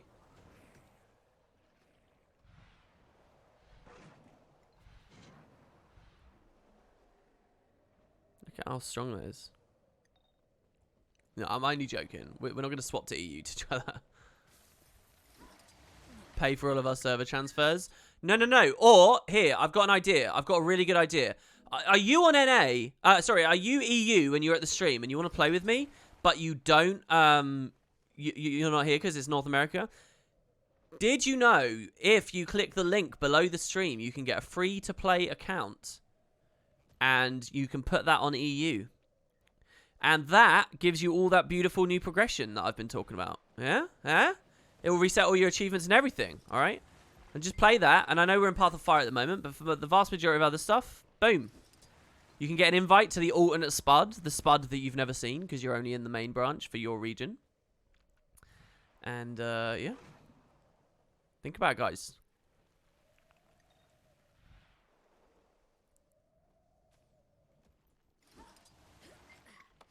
I like the sarcastic guy in chat who's just so slow. Either it's stream delay or he's really slow and not a very good listener.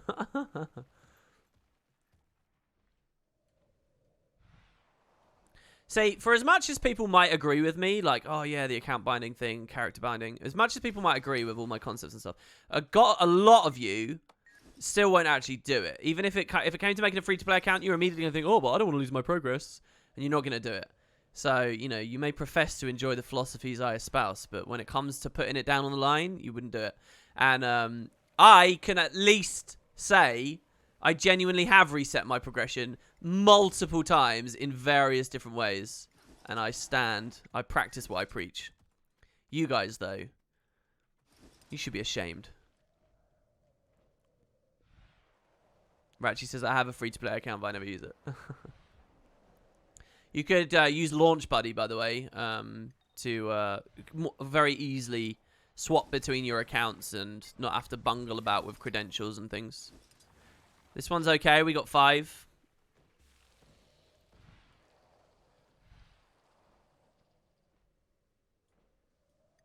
You can really feel it once the debt is paid, how much further you can move. When can we expect Master 2.0? You know, I was genuinely thinking... I didn't think long, I will admit. It wasn't a very deep chain I went on. But I was genuinely thinking when I was looking at doing Master to bring the streams back. should I do it on a totally new account? I was really wondering that. I was thinking, okay, wouldn't this series be so much more awesome if it started with nothing and it ended with everything? And the other thing there was then I wouldn't have to feel bad if I was taking donations and stuff from the stream, because it's not my personal account. It's not, you know, there would be no reason for me to feel like that's scummy in any way. So I was thinking of it, but then when I really sat down and I looked at just how much progress this account's made, like the idea that I'd have to do another 8,000 wins in PvP or whatever just to catch up and stuff, it made me realize, okay, a coin of lies. You just get karma from this? Jesus, why would I ever do that? An old superstition, now with the force of ritual, says that for every lie, a price must be paid. That's beautiful. Oh, Path of Fire was so good with the world building. Let's go over here now, I guess. Yeah, you'd never be able to do it. I mean, exactly, right? Like, and the other thing I thought as well that immediately soured me to it is it would basically be me going back to... I'd basically be redoing the Zero to Hero series again at the start. It would be too much. I quickly realized the only way this could actually be a thing is if I did it on my main account, because it's got like 6 years worth of progress and 6 years worth of no life as a bedrock. Like, what's really cool about these current streams, I really enjoy these current streams, because what it is you're watching me get like stuff, but like the minis at the start of the stream, you're watching me get those, but it's perked up by like how do I phrase this? When I'm getting those minis, I don't have the karma, but I'm getting that off stream, right? But I've got, like, the map currencies largely in enough abundance. I've been to the maps, so I have the waypoints. I have characters with gear that can transition around them. You know, I've got all of the general stuff. What's left is, like, the extras and the stuff that... I know that it's been a bit of a comment on some of these streams. Wow, WP's not done this. I did this ages ago. I know that's a bit of a comment, but largely, I think a lot of the things that I'm doing are things that other people like me don't have yet. So it's got an added layer of, like, interest to it, because it's just like, these are the extras. Everyone's seen, like, beating, like, Bit of Frost Frontier, I've beaten the patch, right? No one's going to really want to watch Master where I'm doing all the fucking personal story and stuff to get all the achievements on that. Like, we've seen that enough times at this point, you know, as far as Master's concerned. So, you know, when it comes to the Let's Play, I can infuse other value into it. But as far as Master's concerned, well, we're doing it for the achievement itself. But there's no extra stuff. But so what's nice is I've got a really good baseline on this account. And what you guys get to watch is, like, filling that baseline in with the obscure. Like the, you know, the weird mini that we... Developer mini we unlocked from the hidden recipe in the Mystic Forge. And collecting llamas and shit like that. Like, that's cool to me. I think that's really interesting. And obviously, even this content is pretty obscure, right? Not many people have got... People might do this and know about this, but how many have gone all the way up to 200? So right now, you might be thinking, oh, I've seen this already. This is okay entertainment. I'm mostly here for the chat. But there will be a value in this. A couple of streams down the line, or I don't know, maybe not even that long away, actually. I'm going to be at a point where I have like 180, and all of a sudden it's like, wow, okay, I know this event, but I never got 180 of them. He's going to get the full 200. He's going to get the unlimited finisher. And that will be interesting to a lot of people. So, yeah, like, do it on my main account, where I've already been to the Desolation, and I've already got the vast majority of the achievements on this map. And the only ones I'm missing are the little bit more interesting ones, and, you know, whatever. Ugh, why? I Bond of Faithed off of that.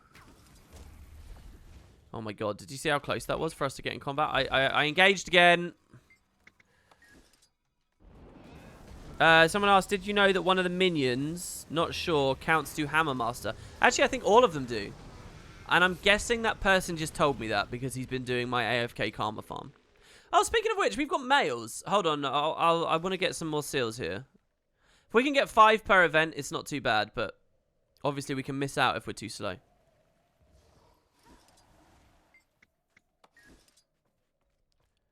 Once again, I don't know where it is. It's down there. It's that one, so... I mean, I'm going a bit slow. Let's do Jackal, I guess.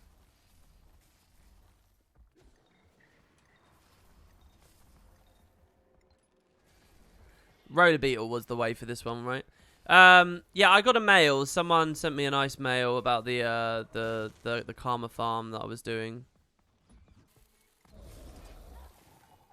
There you go. Tulip says, I just started buying a lot of cheap miniature collection sets the other day because of these master streams. Yeah, and I really like that as well. The idea that people are doing this now because I'm doing it, and it's kind of fun to see. Like, it feels good to do this.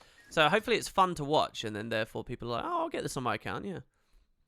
Especially, right, if you're a regular stream viewer, like Tulip is, right, if you come to a lot of them, if you watch these every day, what's going to happen is in about 30 days, okay, where we're like the length of the series so far up again, you're just going to think to yourself, holy shit, WP's account is looking insane now. If I'd just done it with him, mine would be looking pretty close to it. But I didn't do it with him, so, you know, that feels bad. Maybe I'll start. It's like when I was doing AP of the day, I had lots of people saying to me, hey, WP, AP of the Days made me realise if I just put a bit of effort in each day, I can get loads of achievements. I can get loads of stuff done. I just have to put a little bit of effort in each day. It's like that real world thing. That's literally a thing that's good advice for real life as well, by the way. So, yeah, oh, shit, I had a donation from Danster. $3. Thank you, Danster. So, yeah, and the same should be going on here. This is basically just AP of the Day expanded. This is born out of AP of the Day.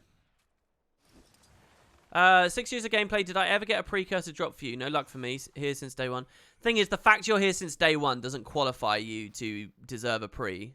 You might have spent most of that playing Barbie or being in Lion's Arch or whatever. So for me, I didn't get a pre for the first 4 years. And then I started doing a lot of Auric Basin. And I got one drop during Auric Basin. Which makes sense, because you got so many drops in Auric Basin. Right? So that's what I mean. I didn't necessarily deserve one until then. And then I got a second one shortly later, a couple of months later, doing the AFK Lake Doric farm, which also just constantly dropped loot. So I got one from that. Those are the only two pre's I've ever had. We might miss this because of the cobweb. And that guy survived. I know what you're thinking, WP. Why the shit did you walk over to him? I was wondering if I could kill him purely through utility skills, which I could. So we're going to immediately Springer. Oh, wait. Did I miss this? No, we are going to the right place. I think the map's just bugged again. Yeah, we are. We got 9 seconds to climb, Bond of Faith, speak. Okay, we got 5. What is my agent game say? It's like somewhere around 10k. Oh, it's 15k. Holy shit, I was 50% off. It's 15k. This is my /age. I think last time, someone can calculate the average on this. I think last time I played an average of like 5 hours a day. It was something like that. That was my average last time I looked. I don't know whether that average has gone up. But yeah, that was pretty much the situation. All right, I guess next one's going to be top left, right? Probably. I do like how this doesn't have a daily limit. And they just keep going and going and going. Oh shit, someone's got 172 seals. Someone else has got 112. You guys are doing good. I've only got 66. Wait, I've only got 66? I thought we were like 50 starting the stream. Oh no, there you go. Yeah, I got 94. Holy shit, guys, we got 94! We're halfway almost. How can I check my average hours per day, or did you just calculate it? I never calculated it. People in chat did. I'm guessing they divided the days by... I don't know. You divide them together, don't you? Somehow. You have the hours and you have the days. Isn't that a pretty simple sum you can do?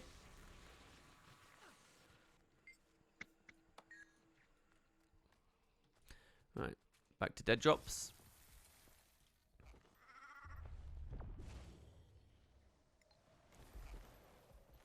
Yeah, I just found my hours per day because of someone saying. People are always asking for my /age. Not always, but fairly often.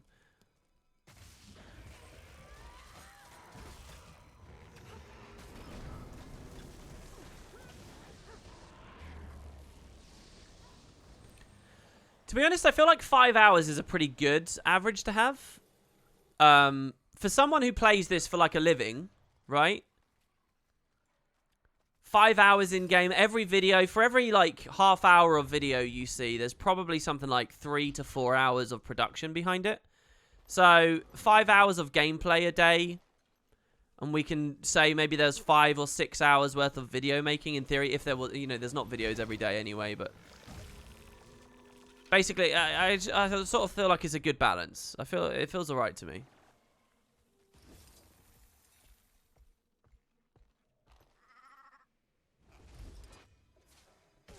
Per can be substituted for a division symbol. Hours of day equals hours divided by day. Yeah. Good hustle. I'm off to work. Always a pleasure to lurk a bit before. Yeah, no worries, Master Monk. Hope you enjoyed your mornings. Dude, I hope... Look, we're getting to this point, right? Oh, this is cool. I really should get some fucking coffee, man. I'm gonna go shopping after this. I'm gonna get some coffee. I'm gonna do it. I really like the idea that these are full on, like, we're in people's breakfast routine, right? Did people eat breakfast today? What did you eat? Ah, the only thing is it feels a little bit late in the morning for it to be a true morning breakfasty thing to me. A little bit late. But, I mean, this is the best I can do with also needing to sort of say somewhat synced with North American time zones. Have you never felt the urge to play something different? I can't imagine putting 15,000 hours into one game. Oh, saying 15,000 hours there out loud really freaked me out a bit. I do play other games. Plenty of other games. This year I've played Divinity 1, I've played Borderlands, I've played Terraria, I've played... did I play any Ark this year? I played lots of other games this year. I played Stellaris this year in the very early points of this year. These are not games I just went into for a little while. They're games I played a lot of. I played a lot of Monster Hunter World this year. I've played, well, maybe I don't talk about that one. I've played a little bit of Druidstone as well this year. I played lots of stuff this year.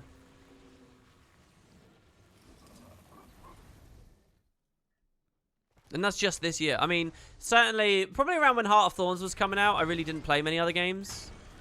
But I sampled a lot of games back when I was doing a content with Matt, I suppose. You know, we had a whole channel playing other games for a little while. It was very short-lived, honestly.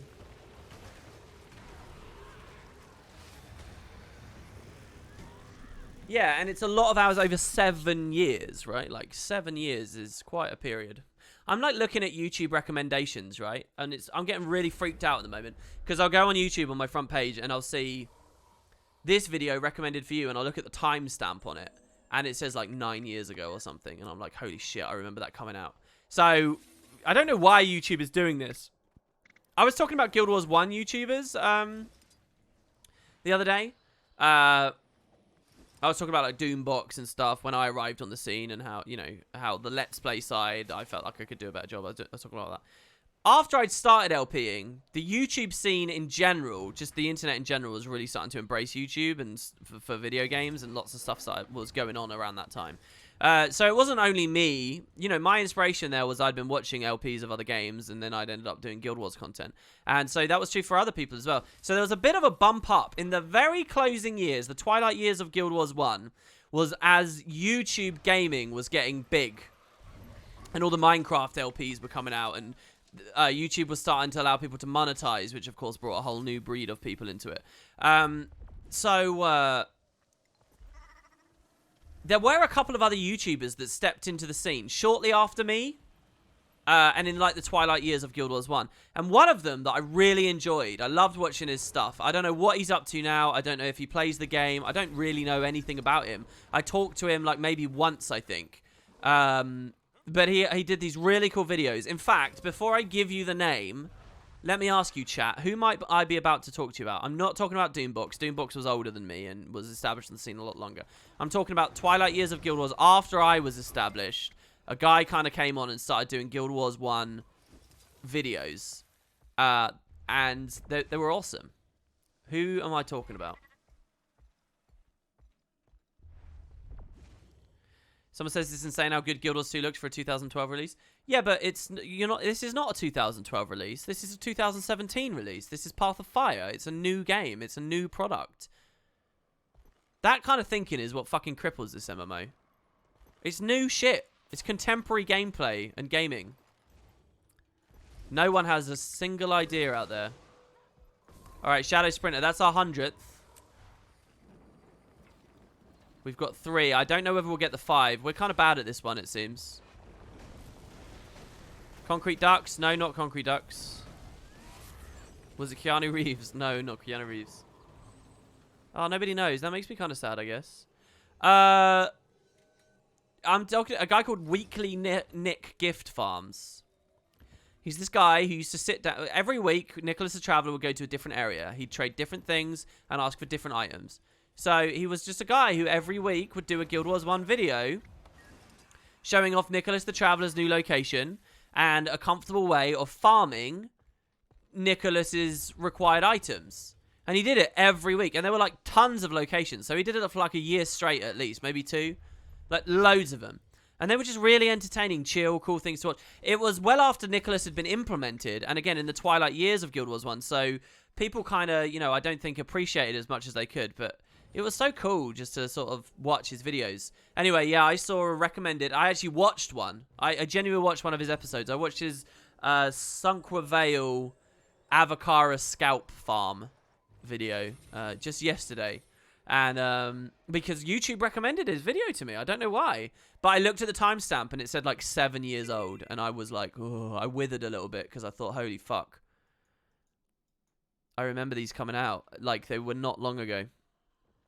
Someone triggered me with that yesterday as well. Someone said on my Living World video, I think it was during the PvP stream, I did my Living World video and someone said, RWP, this is really cool. I love that you've done these 2 episodes. I did, you know, the lore recap that you just watched.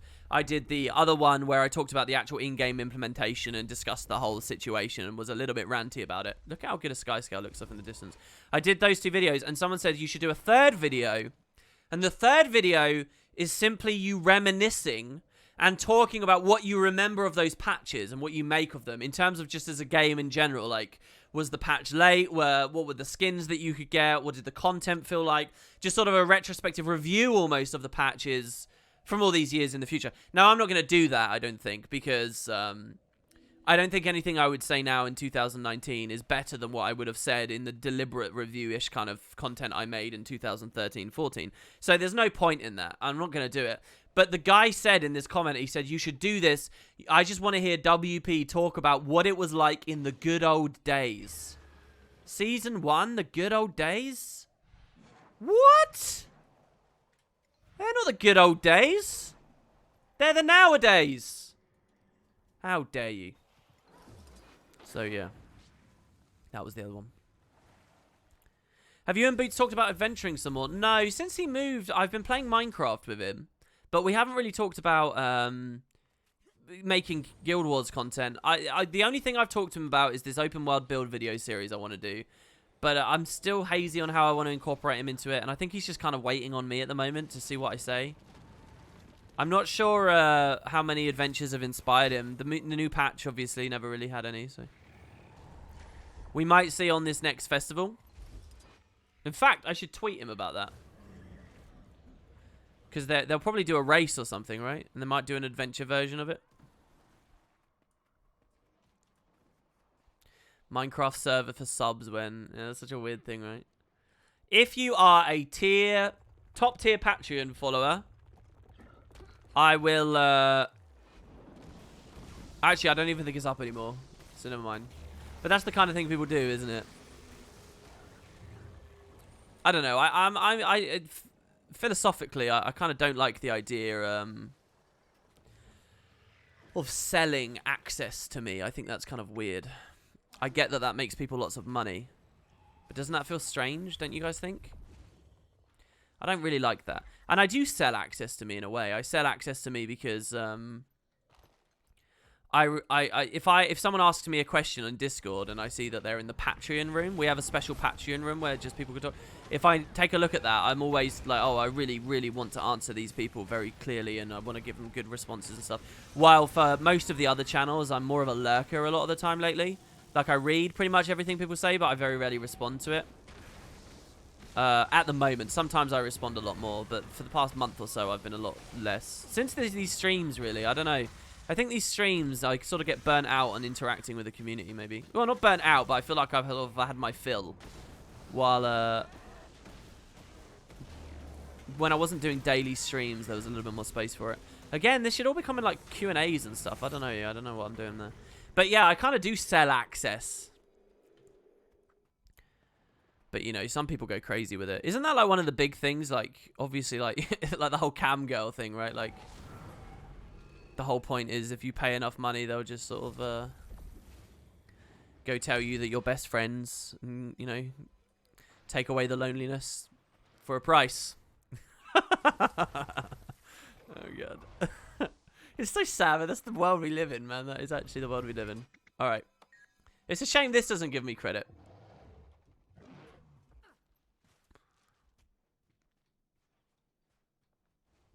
I was thinking about this. When did Guild Wars 2 peak? Is it right now? Is it when expansions came out? I think the peak for Guild Wars 2 was right before Path of Fire. In terms of content, for me so far. And that doesn't mean it's over the hill right now. It doesn't mean that there won't be a better peak.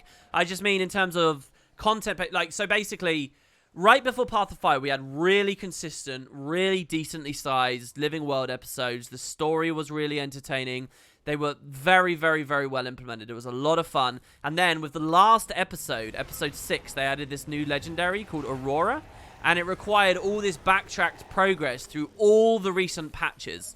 So all the old maps, everybody went back to. They were extremely well populated. There was also the thrill of an expansion coming out, right? So everyone had all these incredible ambitions and ideas for the new expansion, and there had been some leaks for it, which would, you know, added to excitement for some people who were willing to look at them. The balance for the game and the competitive formats supposedly was at an all-time high. I wasn't actually PvPing or anything at that point, so I don't know, but I'll take people's word for it. So, you know, that was going very well. Obviously, the esports scene had already left, so other people might say it peaked for those formats at other times. But for me, I really think that everything was so beautifully swaying together around then. The current Guild Wars 2, the one you're playing right now, I also think is very, very nearly at the height that I'm currently talking about. The current PvP Guild Wars 2 has got really fun and enticing balance across the 3 game modes. The current one has had these big Living World episodes that are bigger than ever, but there are slight things that are sort of off a little bit at the moment that don't mean it doesn't quite hit the peak. Everything is just as good, if not better. The content itself, the graphics, is all brilliant, but there's no, like, expansion excitement at the moment to sort of add on top, so I think it doesn't quite hit the previous peak. In fact, there's a little bit of uncertainty because of the layoffs before. I'm wondering what the devs are actually doing and what they've been focusing on all this time. And also, raiding content has slowed down a lot. So for people who are interested in that area, there's not so much enthusiasm, excitement. And World versus Worlders, I think, probably feel like the game is a little bit stale over on their bit. I mean, they did in the previous peak I was talking about too. So maybe that's actually not a comparative point I should make. But, yeah, the game's still fantastic. It's just these slight things, like they haven't announced an expansion, so we're not excited about that, and like where the game's going next. You know, the whole season 5 thing. So yeah, but it's, you know, it's pretty much been at a par of a very, very high quality and a very, very high standard consistently for 3 years now, I would say. After the Heart of Thorns content drought, Ember Bay is where I would say the start is. The start of the true, really good days for Guild Wars, and we're still in them, I would say. Because I wouldn't include Bloodstone Fen because it was a bit of a shorter release and we still didn't quite know things. But after Ember Bay, you had such good releases. Ember Bay itself was a brilliant release. Bitterfrost was a brilliant release. Lake Doric plus the raids. And then everything I just articulated there. Rolling into Path of Fire and all this stuff. True excellence of an MMO since Ember Bay, I think, I would say.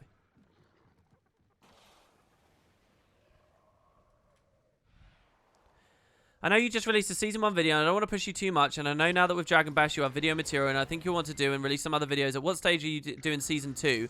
Is it planned? Is it filmed? Sorry if I'm pushing too early or too hard. Oh, you're very nervous about asking me that. Don't worry, I'm not going to bite. I don't know how many I got there. I'm not sure how many we got. I just want to keep going with this, man. I want to get this done. So how many are we at now? 107. We're over halfway. If I can push us up to like 120 today, maybe we finish it tomorrow. What about the portal spikes, though? Look, as long as you guys give me things to talk about, I'm happy to keep rushing around to these places. And you guys can join. We're on North America. You guys should be waking up now. Get up. I'm your alarm clock. Get up. Let's go. Which one did we do most recently?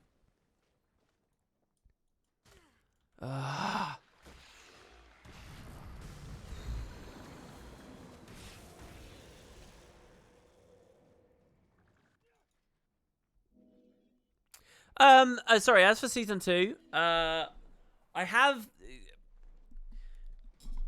been playing it, and I have been seeing what I think about it, but not very much. And I have some thoughts for things I definitely want to do, but I haven't sat down to truly, tangibly work them out just yet. So I don't know when. It might not be for a while, but it's definitely on the books, and it's definitely something I'll be looking at. And with the season 1 coverage done, you know, we'll see. Everything is a bit weird at the moment since I've started these streams. Everything I want to do, I'm not doing, and it's a bit odd. What PvP balance would I like to see? Yeah, maybe there's a lot to talk about, but I don't think people are that interested in it. And I'm not going to say anything that's totally new. I'm going to say I think Rev should be nerfed. I can go into specific nerfs. I think there should be more of a cast time on Deathstrike.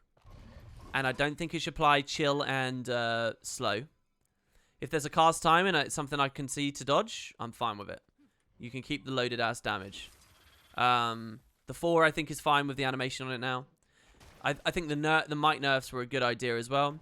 But I'd probably also get rid of... do you know what I think would immediately drop Rev down, like, massively? If the Shiro dodge roll was not a stun break. You can have it be the same energy, the same access, the same everything. It dodges, it does the mobility, it does all of that stuff. But it's no longer a stun break. Literally, those changes I just listed there, I think puts Rev considerably down. But with the same potential on it. There's the same potential on Rev. But that's what I would do. It would drop its presence quite substantially. And it would be more fun to play against. I think I'd do something like that. Hollow, I would put like a 0.25 seconds after cast on casting a new skill after you leave Forge. So there's less cheesy, immediate overcharge shots straight out of Hollow modes. And I would probably just hit the cooldown of Photon Forge as well a little bit. Like 1 or 2 seconds extra before you can go back into the Photon Forge. I'd also change that Condi cleanse trait to be a cleanse instead of a flip. And then I think that's enough for a shave on Hollow at that point. Those are just some of the big things that I don't really like about it. What else would I change?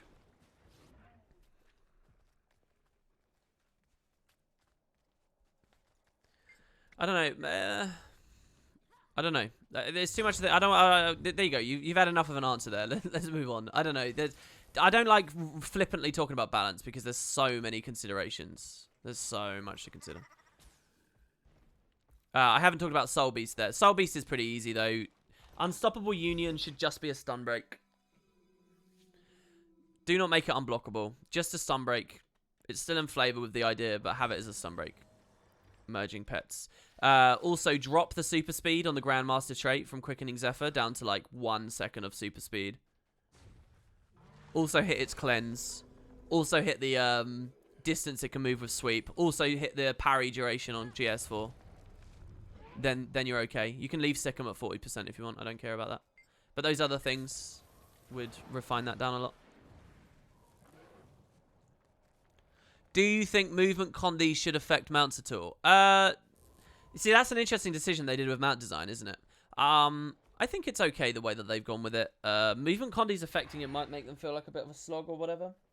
Maybe a world where mounts can be CC'd, but you can mount in combat works. Maybe that's an interesting way to go. But I'd have to play that. The only way you could know these... I don't think you can intuitively know the right answer to that. I think you have to playtest it. And I think where playtesting is concerned, ArenaNet will have figured out the more fun version. WP, do I like creepy-looking Sylvari? Yeah, why? Have you got one? Is this a creepy-looking Sylvari? Pretty creepy, yeah. Looks pretty good. Give mounts break bars. I think that would add some stress to being on a mount that they're probably looking to avoid.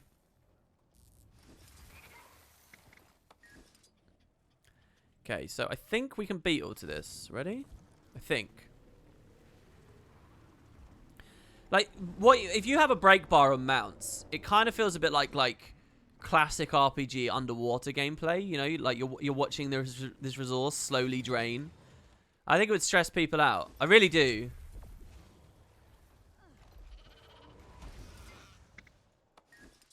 Do you know what I'm gonna do?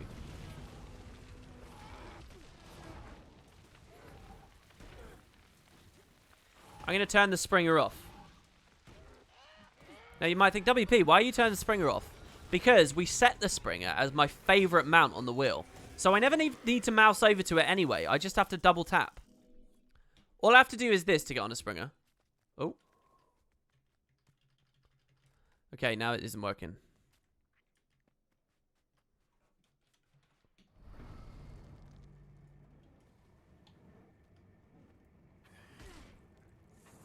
I guess you can't have a favorite when it's not on the wheel. Oh, well, that's a shame. That would have been a nice little thing. I wonder if the radial guy is watching this, because that would be really nice if you could do that.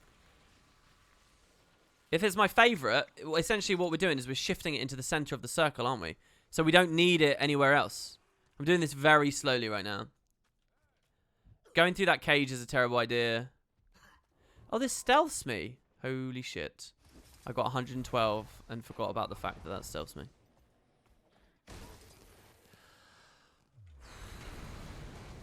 Wait, this is going to be really bad. This is an awful run. Unless everybody else literally stops gathering them, this run is awful. Does this give me super speed as well?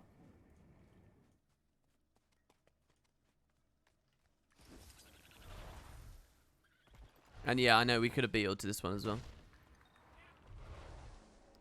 Pretty sure you can hide them from the wheel without unbinding them. Why am I in combat? Why? Why? What?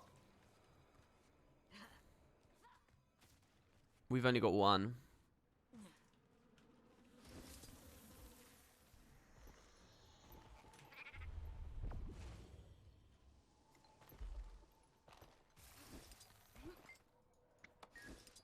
The thing with the Springer engage is it lands you more flat. The dismount on the Springer, it feels worse because it like launches you forward a bit. While the engage feels like it doesn't do that so much. So maybe that's why I have this weird like rubbish muscle memory. I think we're at the same place again. Let's do this again.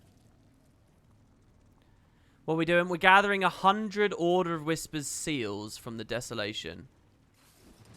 Which several of us have made very good progress on today. Once we have this 100, we can combine it with the 100 we already have and unlock a permanent finisher. Which we can then randomize and do all kinds of fun stuff with. Alright, we got 3. We had kind of bad RNG, but also really horrendous gameplay on this, so... Oh, this is so annoying. Oh, fuck! He wasn't near me!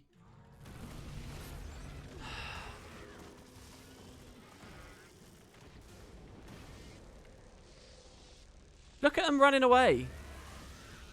Yeah, we're definitely... Even with good RNG on this next one, and now I've messed up the minimap, and now I can't. How did I even click that and minimize the minimap than that if when there's a party dot there, it overwrites it?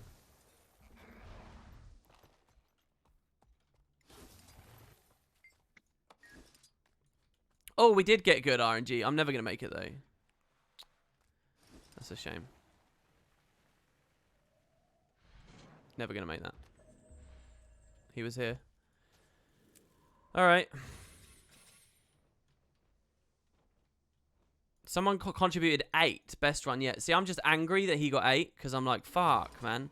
Look at all that progress he pushed up. And denied from us. Alright. So where do we go now? Top left again? Is it possible for ArenaNet to update old assets so that existing ones look changes as well? I mean, lots of vanilla trees, bones, and god statues look really lame. I genuinely don't know what you're asking for. Are you saying you don't like the way that this tree looks, so you want that artist to update the tree so that it looks better everywhere it's used in the game? And obviously, that's Path of Fire. You're going to think that's a massive waste of time. But are you suggesting they do that for core Tyria to sort of freshen up the whole maps in sort of a semi-automatic way? You know, you have to build the asset, but then it just filters throughout the game. Well, I suppose in theory they could, but I think it's probably they don't think it's value for time. And I think if you're going to ask someone to build a new tree, you'd probably not want to delete the old trees. You'd probably want to just seat the new ones next to the old ones and get, you know. You don't want to invalidate the old work.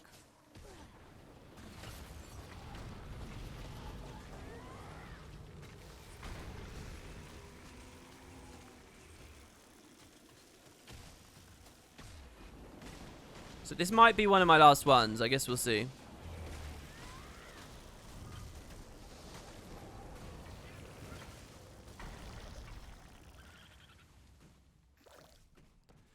You talked about videos about open world builds coming up soon. What kind of videos are those?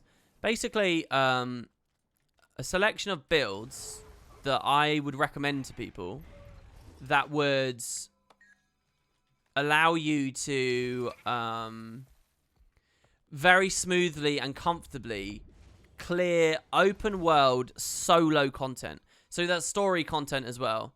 So really, basically the best builds to play in the game for running around and killing stuff when you don't have teams with you. People kind of make a mistake with Guild Wars where they think that they need to play raid builds everywhere, but raid builds are sort of, and fractal builds, but these are builds for team environments where someone else is bumping your precision up, and someone's giving you might, and someone's giving you quickness and alacrity, and all these other things, which you don't necessarily have on your own. So solo builds call for different gear and different stuff, you know. You want tools to be able to deal with situations. So the builds I find best for open world and the most optimal way to play solo content. Basically, builds that I think are the default builds everyone should have. The builds that will appear in that series will be builds that I think are your baseline builds. Everyone should have that before they have a fractal build and before they have a raid build. I mean, to an extent, you're going to be more cautious about having very good fractal and raid builds because they're team scenarios. You're not messing up anyone else's day if you're slow in the open world, but if you're bad in those formats, you're kind of, you know, it's a team environment, so, you know, so in a way, maybe you prioritize those other ones, but kind of the baseline builds, the build you probably want to run around on for the vast majority of your game time as a regular Guild Wars 2 player, on your Tempest, or on your Hollow, or on your whatever. That was a risky engage there as well.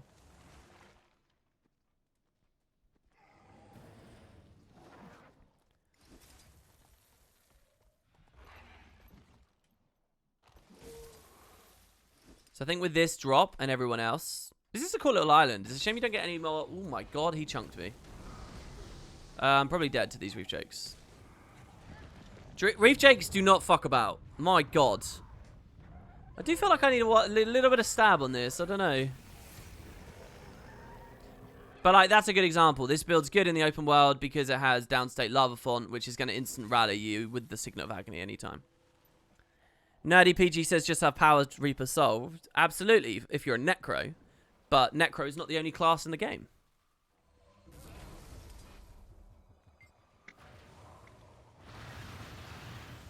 Can't you just do raids and fractals with absolutely every build? Are you trying to troll? What? No, you can't play raids and fractals with... Well, you can. You're just not going to be very good at them. If you want to be better than, you know, super crap, then you can tweak a build to be good for specific content. Oh, that's awesome. Right one I'm looking for. I have a Tempest, which I can't really play. I have a lot of sustain because it's a healing build, but I'm also looking for an open world build. Exactly. It would probably be what you're looking at here. There'll be some tweaks, probably. But, yeah, very, very aggressive. Actually, it's not this build at all. The gear's all wrong. But, yeah, Scepter Warhorn, Tempest. Basically what you can see I'm running. Oh. Alright.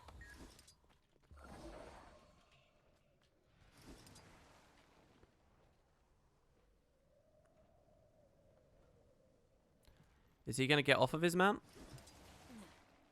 Because I feel like doing this is better, right?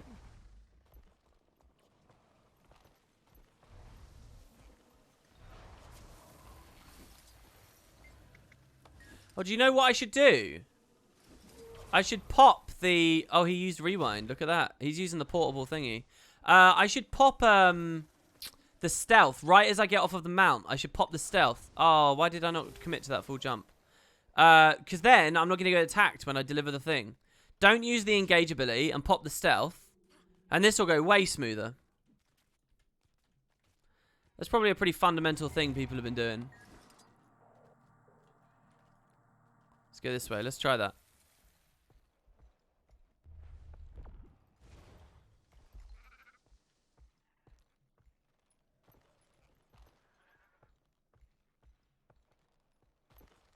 So watch your shaman. Do that. Now, if somebody else obviously aggroes, then that's a shame. Holy crap. Did that player just rewind again? Did I just see that? Damn, these min-maxes. This is why we're not getting 5 anymore.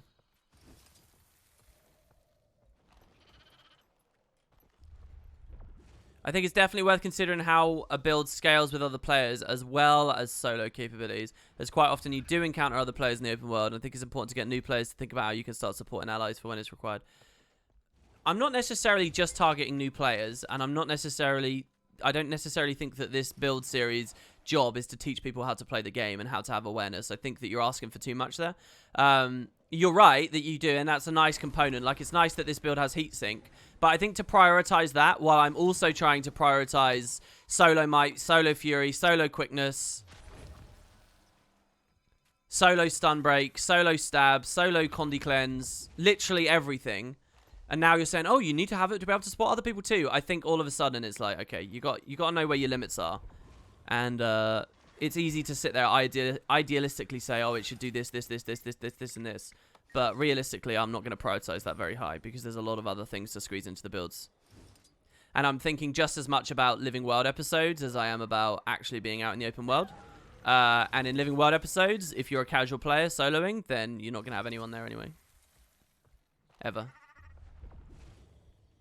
But, you know, I might be able to say in the video, oh, yeah, you can heal people with Wash the Pain Away or whatever. Jack of all trades, master of none. Not true. Jack of all trades, master of open world, master of living world. It's not a jack of all trades either. They're not support builds. They're not tank builds. They're not boon buff builds. Let's try it. Ready? Where do you think we'll go? Yeah, that's pretty good. There you go. This guy that's been spamming him up really hardcore, he got his 200. So good job to Soup.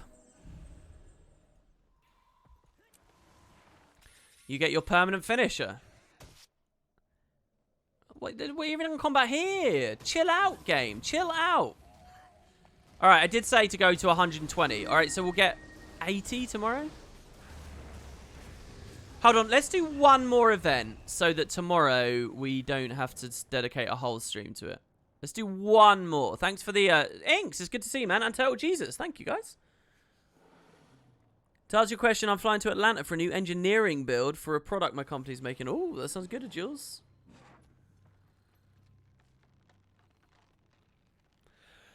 All right, let's try let's try doing one more then, okay? One more.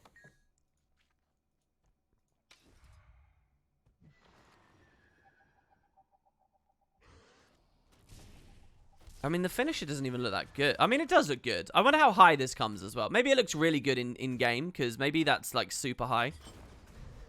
Like this here, you might think, wow, that looks really good.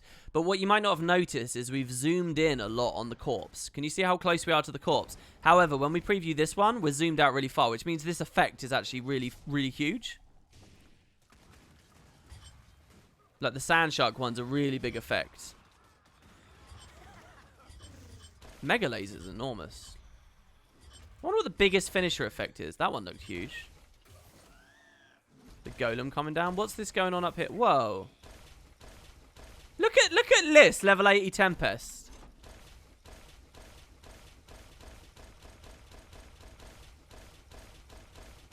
What is going on there? Wow. Alright. Okay, the Scourge Way. Please no combat.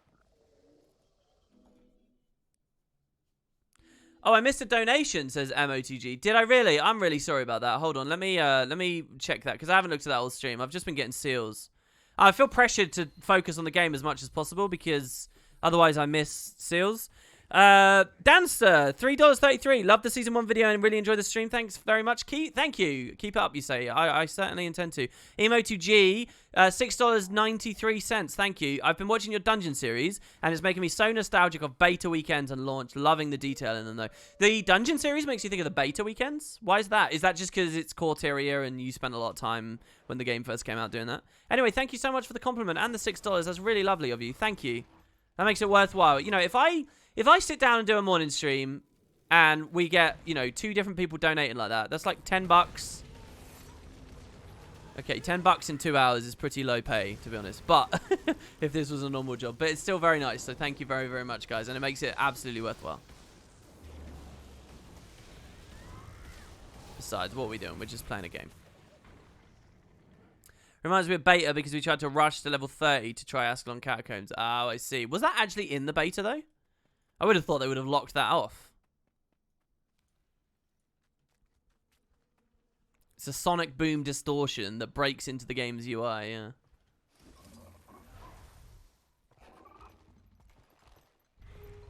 Mender Firebrand build is great for most content. You know, I actually think I agree. Mender's has got good power, good precision. You don't need that much pressure for solo content. The resustain you get is probably very high. I think I agree, actually.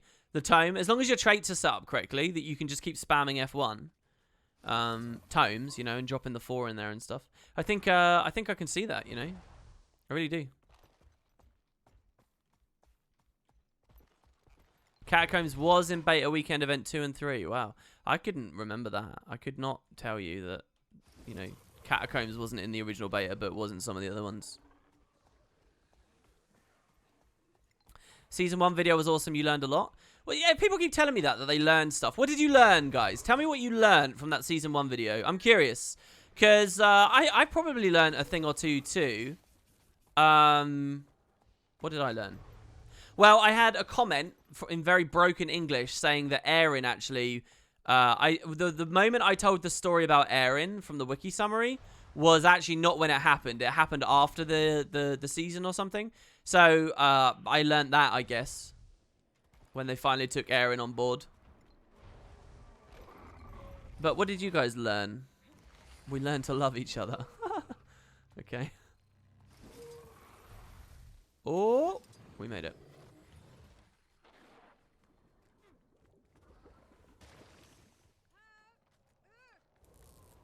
You didn't know Casimir was at South Sun? Yeah, that's a cool one. I'm not surprised you've learnt that, because that's a cool one in that Casimir was actually only at South Sun as kind of a tertiary character. She was just like a noble. She was just like a sunbathing, you know, lady on the beach. She didn't really have too much going on, but then later she became a big character, right? Like, okay. Let's genuinely try here and get like 5. I learned that we'll never see a proper remake. Sad, Kappa. Are you a big proponent of a Season 1 remake, Inks? It's easy to say, oh, I want it, but would you have it over... would you be prepared to take a break of about 1 to 2, maybe even 3 episodes out of current living world forward progression to instead have Season 1 progression? Would you be prepared with that? Because a lot of people say, yeah, I'd love it. It should be in the game. And then they're like, oh, wait, you have to make a compromise for it? No. That's the thing. You gotta... What would you be willing to give up? I'd give up a whole season for it. I would. I'd easily trade Season 5 for Season 1. Because it's for the good of the long-term strength of the game. But, and because it's just such an abominable scenario we're in. But... Other people do not feel that way.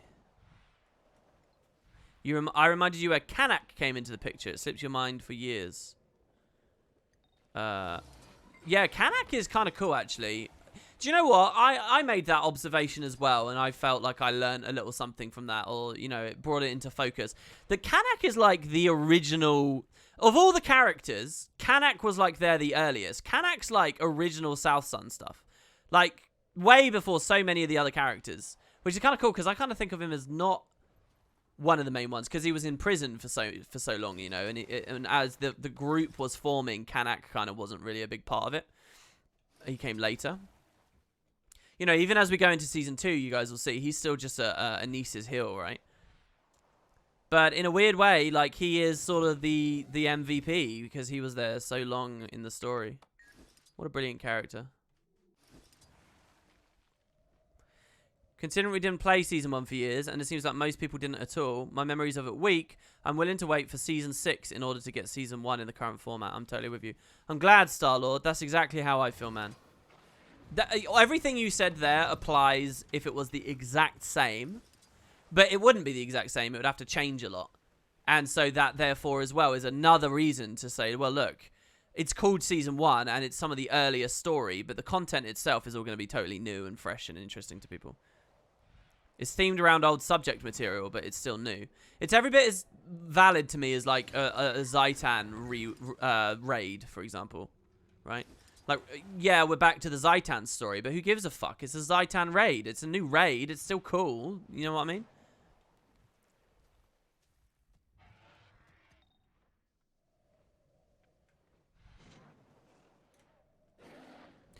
The skin of the story is only goes so deep. It doesn't deny it value. While I agree with everything you're saying, I don't know that I would play it how it would play out the community as a whole given the current state of things. Yeah, so Inks has got like sort of the meta viewpoint, which is like, okay, I'd like this thing, and I can see the value of this thing, but if the community in general doesn't, then it's a bad idea anyway, which is totally fair. And I'd well, do I agree with that? Am I within... On a lot of topics, I have that viewpoint. A lot of topics. However, for this one, would I usurp the will... Would I dismiss the will of the broader community? Would I put ArenaNet into the backlash? Would I deliberately do this knowing how many people it would... short-sighted and foolish people, but how many people it would upset? Would I do it anyway? I think my answer in this case is yes. I think I would take that kind of very authoritarian standpoint. I think I would do it. I would push it through anyway. Because I think all the reasons for why it's so important are subtle. And you can't expect random Redditors and forum goers to ever be on board with you with it. But that doesn't mean it's not important anyway. We only got 5? Ugh. This guy got 9. I don't want to do this anymore. If this guy's getting fucking loads, like, this has been really slow because this guy's just doing it so well with the rewinder and stuff. Yeah. So, I think that's it. Thanks for the help, NA people. I hope you enjoyed getting your progression. And, yeah, we'll finish more of these on the next one. Let's just take a quick look. What else was there on the list? Oh, well, there were mails. Let's have a quick look. I am Tier said, I tried out the AFK Karma Farm today, and if you didn't realize, it's also not bad for volatile magic. I got about 2,000 in 3 to 4 hours, alongside 50,000 Karma with Tier 2 Retribution. Shaman stats also work perfectly fine for people who can't afford Plague Doctors or don't have stat swappable gear. So you got that. We had this from Mrs. Wooden Potatoes. Come back, my love. Honey, the kids are starving. When will you return home from buying cigarettes? Never. This is funny. This made me laugh, and I was like, I have to show this to people. 12 hours ago, just randomly came in. Then also, we have Spud 2 upgrades, so let's grab those. Oh, I'll tell you what. Tomorrow would be guild stuff as well, so I don't know. It's a shame that the seals went so badly today.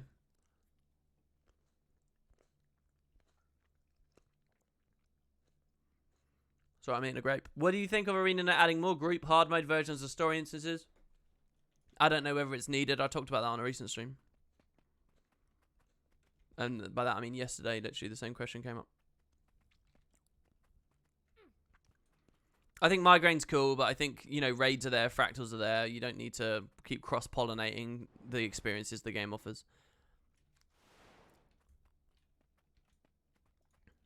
And again, it's like a one-time ever thing. So it's like, okay, do you add a cool encounter? Do you add a cool hard mode boss encounter to Balthazar that people do once for an achievement? Or do you add a cool hard mode boss encounter and implement it as a fractal, which people will do forevermore? You add it as a fractal. Or you do it as a raid. Like, there's no question which one's better to do. So we don't get it. And I think it's right we don't get it. Arena Restoration, the brawling. Invulnerable fighters we're looking for.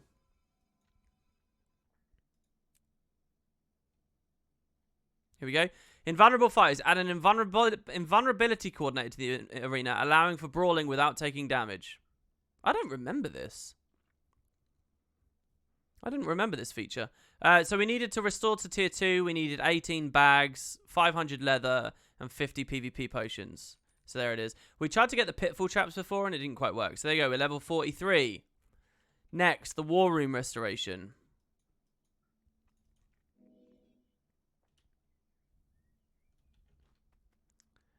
Where we'll come up here.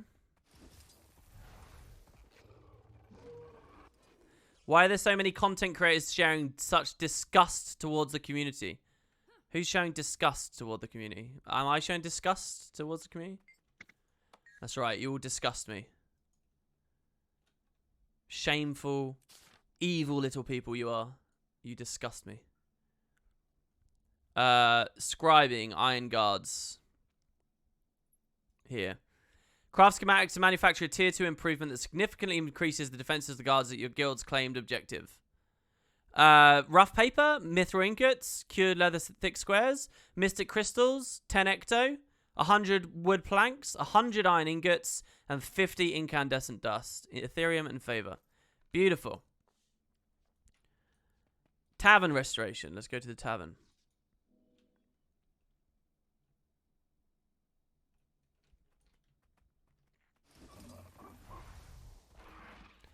No, I guess if you want a real answer to that question, you're offended that I have a belief that the game would be better for a thing, even if the community don't think so. You're offended that I believe that I've thought long and hard enough about something that maybe my stance on it is worth something more. You're offended by that? That's me disgusted by the community? No, I'm just not scared of the community. I don't feel, you know, I don't feel like the community is this thing to, like, quaver and hide from necessarily, right? Like, the community is not one person. If the community is generally misguided on a topic, then the community is welcome to be attacked by that. No individual should feel upset by that. And I don't even think I spoke in that strong terms on that. All right, the market. We want the Guild Trader 4. Right, I'm at the tavern, sorry. We want scribing, guild gathering, and swiftness banners. Here we go. Learn to craft schematics for manufacture of banners that offer allies 15% boost to gathering chance and 10% boost to swiftness for 30 minutes. I find this really interesting. We buy this to learn how to craft schematics to manufacture blah, blah, blah, blah.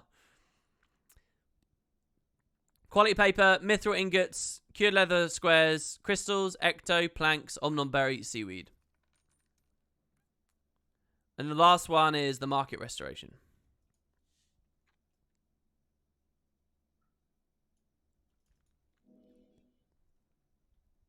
What's the plans for tomorrow? Normal stream or extra for patch time? No, I'm not doing an extra stream. I already did an extra stream yesterday with PvP. Okay, market proprietor. We just got another mail, interestingly. Didn't you see it to do today? Oh my god, really? Really? Okay, hold on, we will. We'll do one ecto gamble to close it out then. Holy crap. You're going to try and get an ecto gamble a day? You're a god if that happens. Believe me, I will happily do that. We'll get one tick of progress on that every day for Sandstorm until we finish it. Okay, expand the inventory of the Guild Trader for Guild Trader 3, Decorations Merchant, planks, ingots, leather square, gossamer, ecto, mystic coins, and TP expresses. Beautiful. Now with that trader 4, we can buy minis even in this guild as well now. And we reached level 44. Let's check it out. So look, here's all the minis. How much Dragon Stand is this? 300, 600, 700, 800, 900, 1,000, 1,150. So we need 1,150 from this, plus the 250 from the other reward. So we need 1,400 crystalline ore. That's how much I need to gather. 1,400, and I've got 21.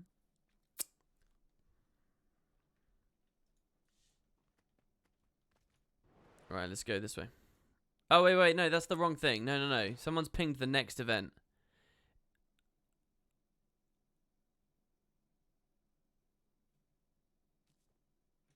All right, let's go over here. Here in chat, how old are these messages? Someone said, oh, come on, WP, you did okay with steals. You got over 50. Don't feel bad, WP. I don't feel bad, but I may have got 50, but I could have got if everyone was as casual as I was, because I'm just reading chat and having conversations. It's fine. If you got 9, if you try hard the fucked out of it and you basically took a ton of steals, that's fine. I don't mind. But even though I got saying don't feel bad you got 50 doesn't actually mean anything, because I could have had 75. I could have had 80 or whatever, you know. It's meaningless to say you got 50. It's return for the time investment, not total gained. But yeah, I mean, it's okay.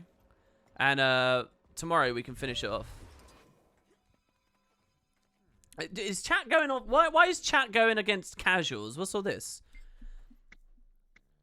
To be clear, I don't even necessarily believe that there are like 2 separate groups of people. There's casuals and non-casuals. I think some people can play casually for sometimes, and I think some people can go harder on a game for sometimes. And I think it's important that MMOs can keep people...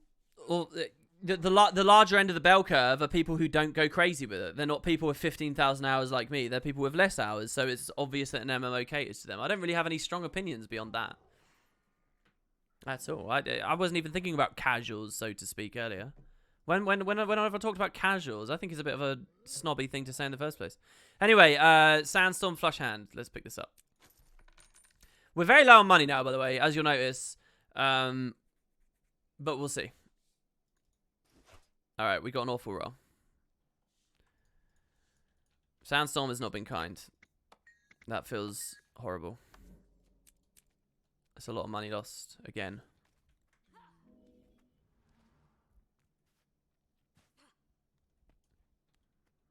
Yeah, and I mean, you could have 15,000 hours and still be a so-called casual, in that you might be scared to fractal or raid or do anything except play Barbie and thingy. Does that make you a casual or whatever? I just think it's a bit dim, to be honest. I don't know. If I ever talk about casuals, I'm probably doing it in a tongue-in-cheek sort of mocking way, as in I'm mocking people who think in those terms. I don't really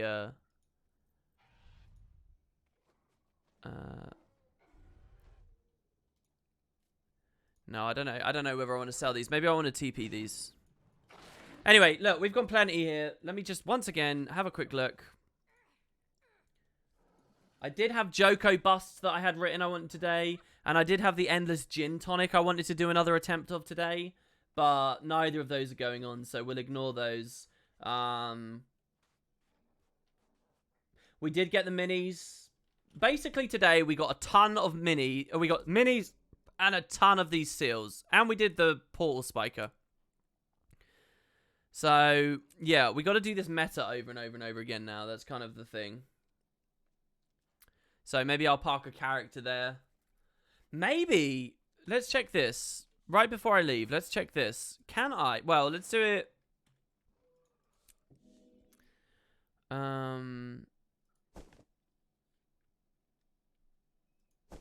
Let's play a character we haven't played yet on Master. Let's play the Warden of Tides. I think she has gear. Oh, she might not have gear. Let's see. Does she have gear?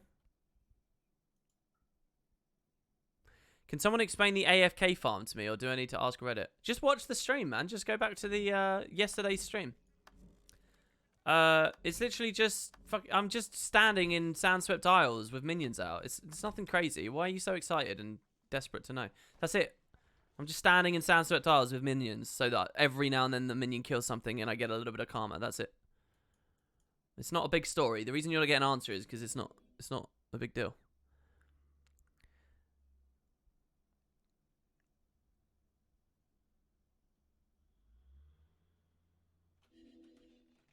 Alright. Let's go. Oh, it feels good to be on a big meaty raptor again. Look at that. Oh, that's another... This raptor feels better now because the other raptor is given the other side of the coin. Oh, look at this. Alright, so here's the idea.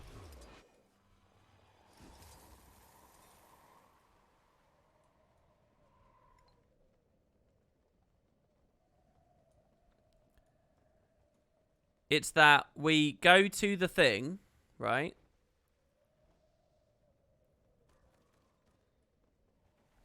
This is where it spawns, right?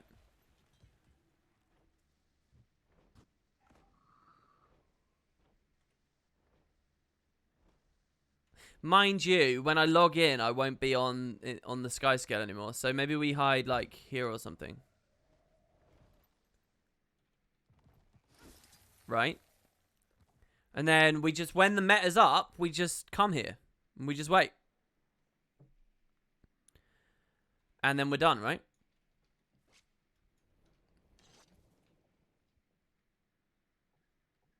How do you think ArenaNet could add replayability to story instances? They are often very high quality content and detailed with areas you never go to or achievement stuff. They're not enough. I don't know at this point because of all the whole account binding thing. The closest I can get to is thinking of leagues or something that make people make new characters and play through the story again. I don't know. I really don't know.